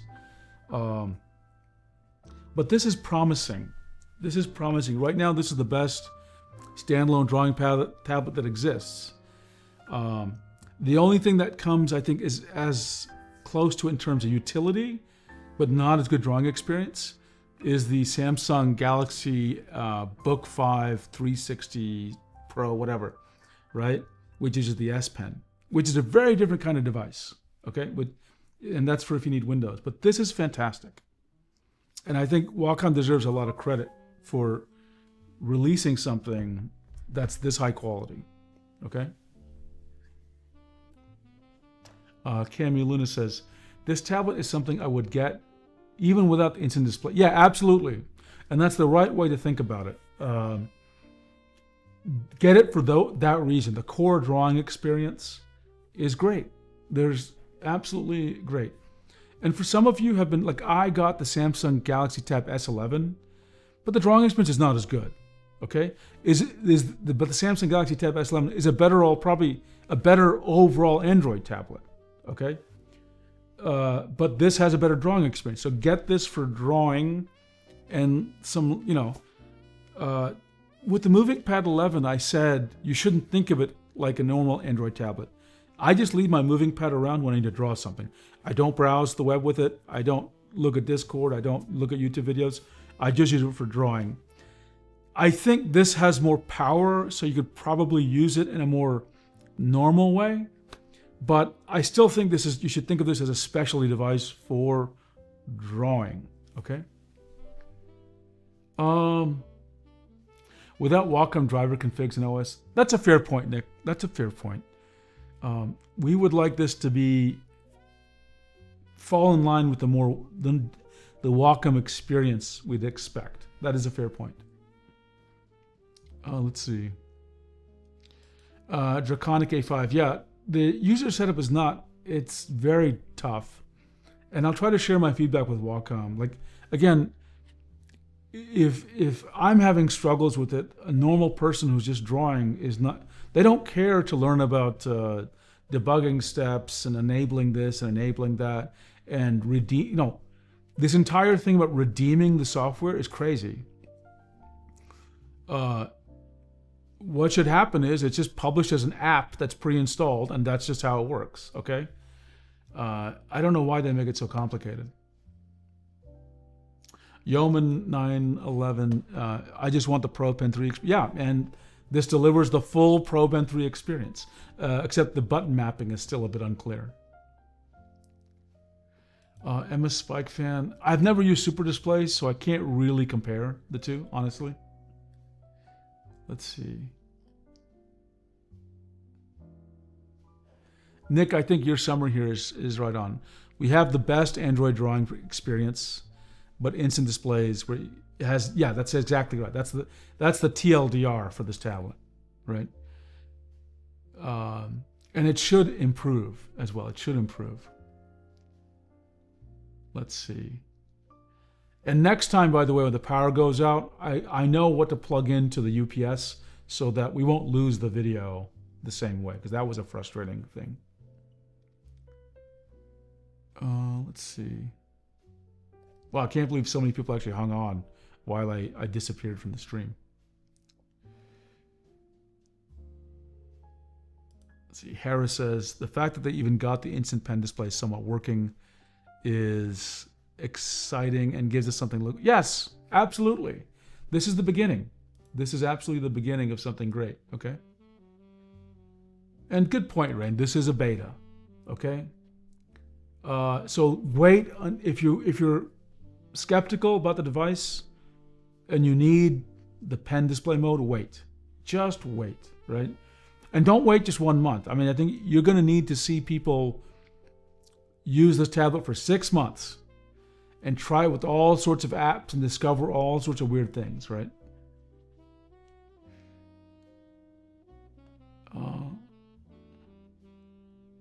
Stayed for the power outage drama personally. Nice. But think about this. This is $900. It's $150 more than the MovinkPad. The MovinkPad 13. Is it worth $150 to get a much better screen that you can also use standalone? I think it might be, right? But we need instant pen display to work basically perfectly. Frankly, I'm surprised I got it to work, and it seemed like it took an extra reboot or two to make it to work. So at least it did get there. Okay, this was good. This was good. I can't believe we survived the. I don't know, this is too yellow. There, it's a little bit better. I can't believe we actually survived that. No, Hera, that's a great point.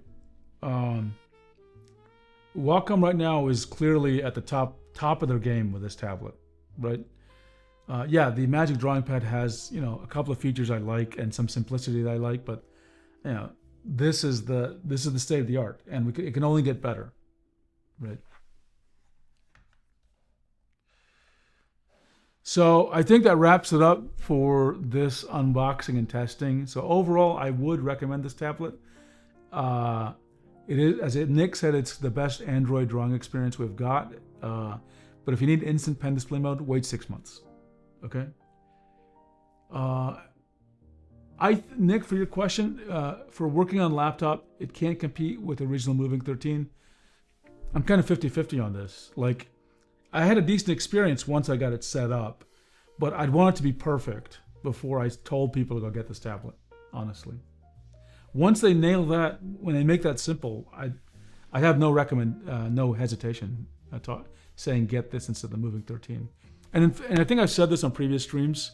Maybe this is the way Wacom can distinguish themselves. Okay, and let me clarify what I mean. Maybe all their consumer tablets should remain they should drop the Wacom One line, and they should just have their 13-inch and under pen displays should all be standalone tablets that also work as pen displays, because that's unique, right? It's a thing people struggle with. They're like, should I get a Wacom or a Huion? And maybe that's the answer. It's like Wacom will cover more of these interesting cases, right? I would love to see that. It could be cheaper, of course. Let's see. We work with Wacom as an industry standard and have been using them in 3D software for a long time. And this advantage is not only in 3D software on PC. Yeah, I mean, they are the standard brand for sure. The latest Yeoman 911. Do you mean the Intuos Pro, or do you mean something else? Because the Intuos pen tablets were sort of superseded by the Wacom One pen tablets. But the Intuos Pro obviously came out in 2025.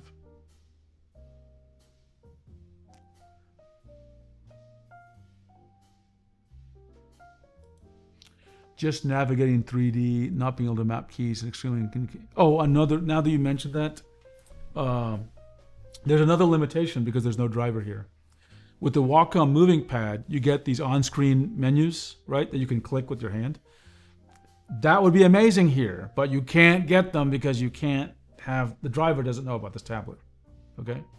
Intuos Pro. I don't know, Yeoman, I know some people don't like those tablets. I have switched and I like them more now, okay? Yeah, it took a couple of months for me to adjust to them, but now I think the 2025 are better for me. I know some people do not like using them for all sorts of reasons, but that now is my standard sort of pro recommendation. The other thing is, remember, driver support will probably end for the Intuos Pro 2017. I would predict by as early as 2027 and as late as 2029, right? Sad Pepe noise. Yeah, so for everyone who knows, Jaugi has the most popular video that talks about the problems of the Intuos Pro. I actually showed it on stream last night. Let's see, Hera's got a comment here. They should either stop nerfing the Wacom One UD-EMR compatibility or just give them something like 4K pen if they don't. Yeah, you're right, Hera. I'm 100% with you there.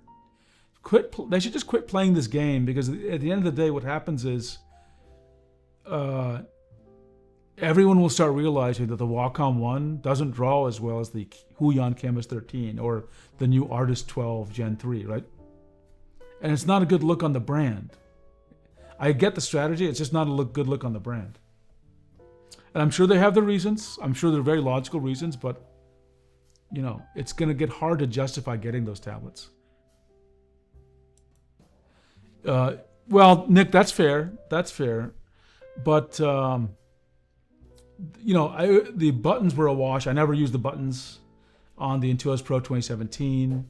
I did like the increased size. I did like the increased weight, the decreased weight. Okay. Okay. There's lots of beeping going on, so the power is shifting. Okay. So what it's gonna go. It's gonna go. And it's going to cause all sorts of problems. So everyone, I'm going to call this the end of the stream. Otherwise, it's going to get another power outage and take me 20 minutes to recover. Everyone, thank you for joining me. I will probably be even streaming tomorrow night again, just to do a Q&A session and just chat, just tablets and chill. So if any of you want to join me tomorrow night, we can follow up on some of these topics or explore whatever other topics you want. That'll just be a chill out stream, right? We'll just do whatever. Okay, everyone, have a great night. It was a fun session. Thanks so many of you for joining. And I will be taking what I did here and start writing it up. Thanks again, everybody. And have a great night.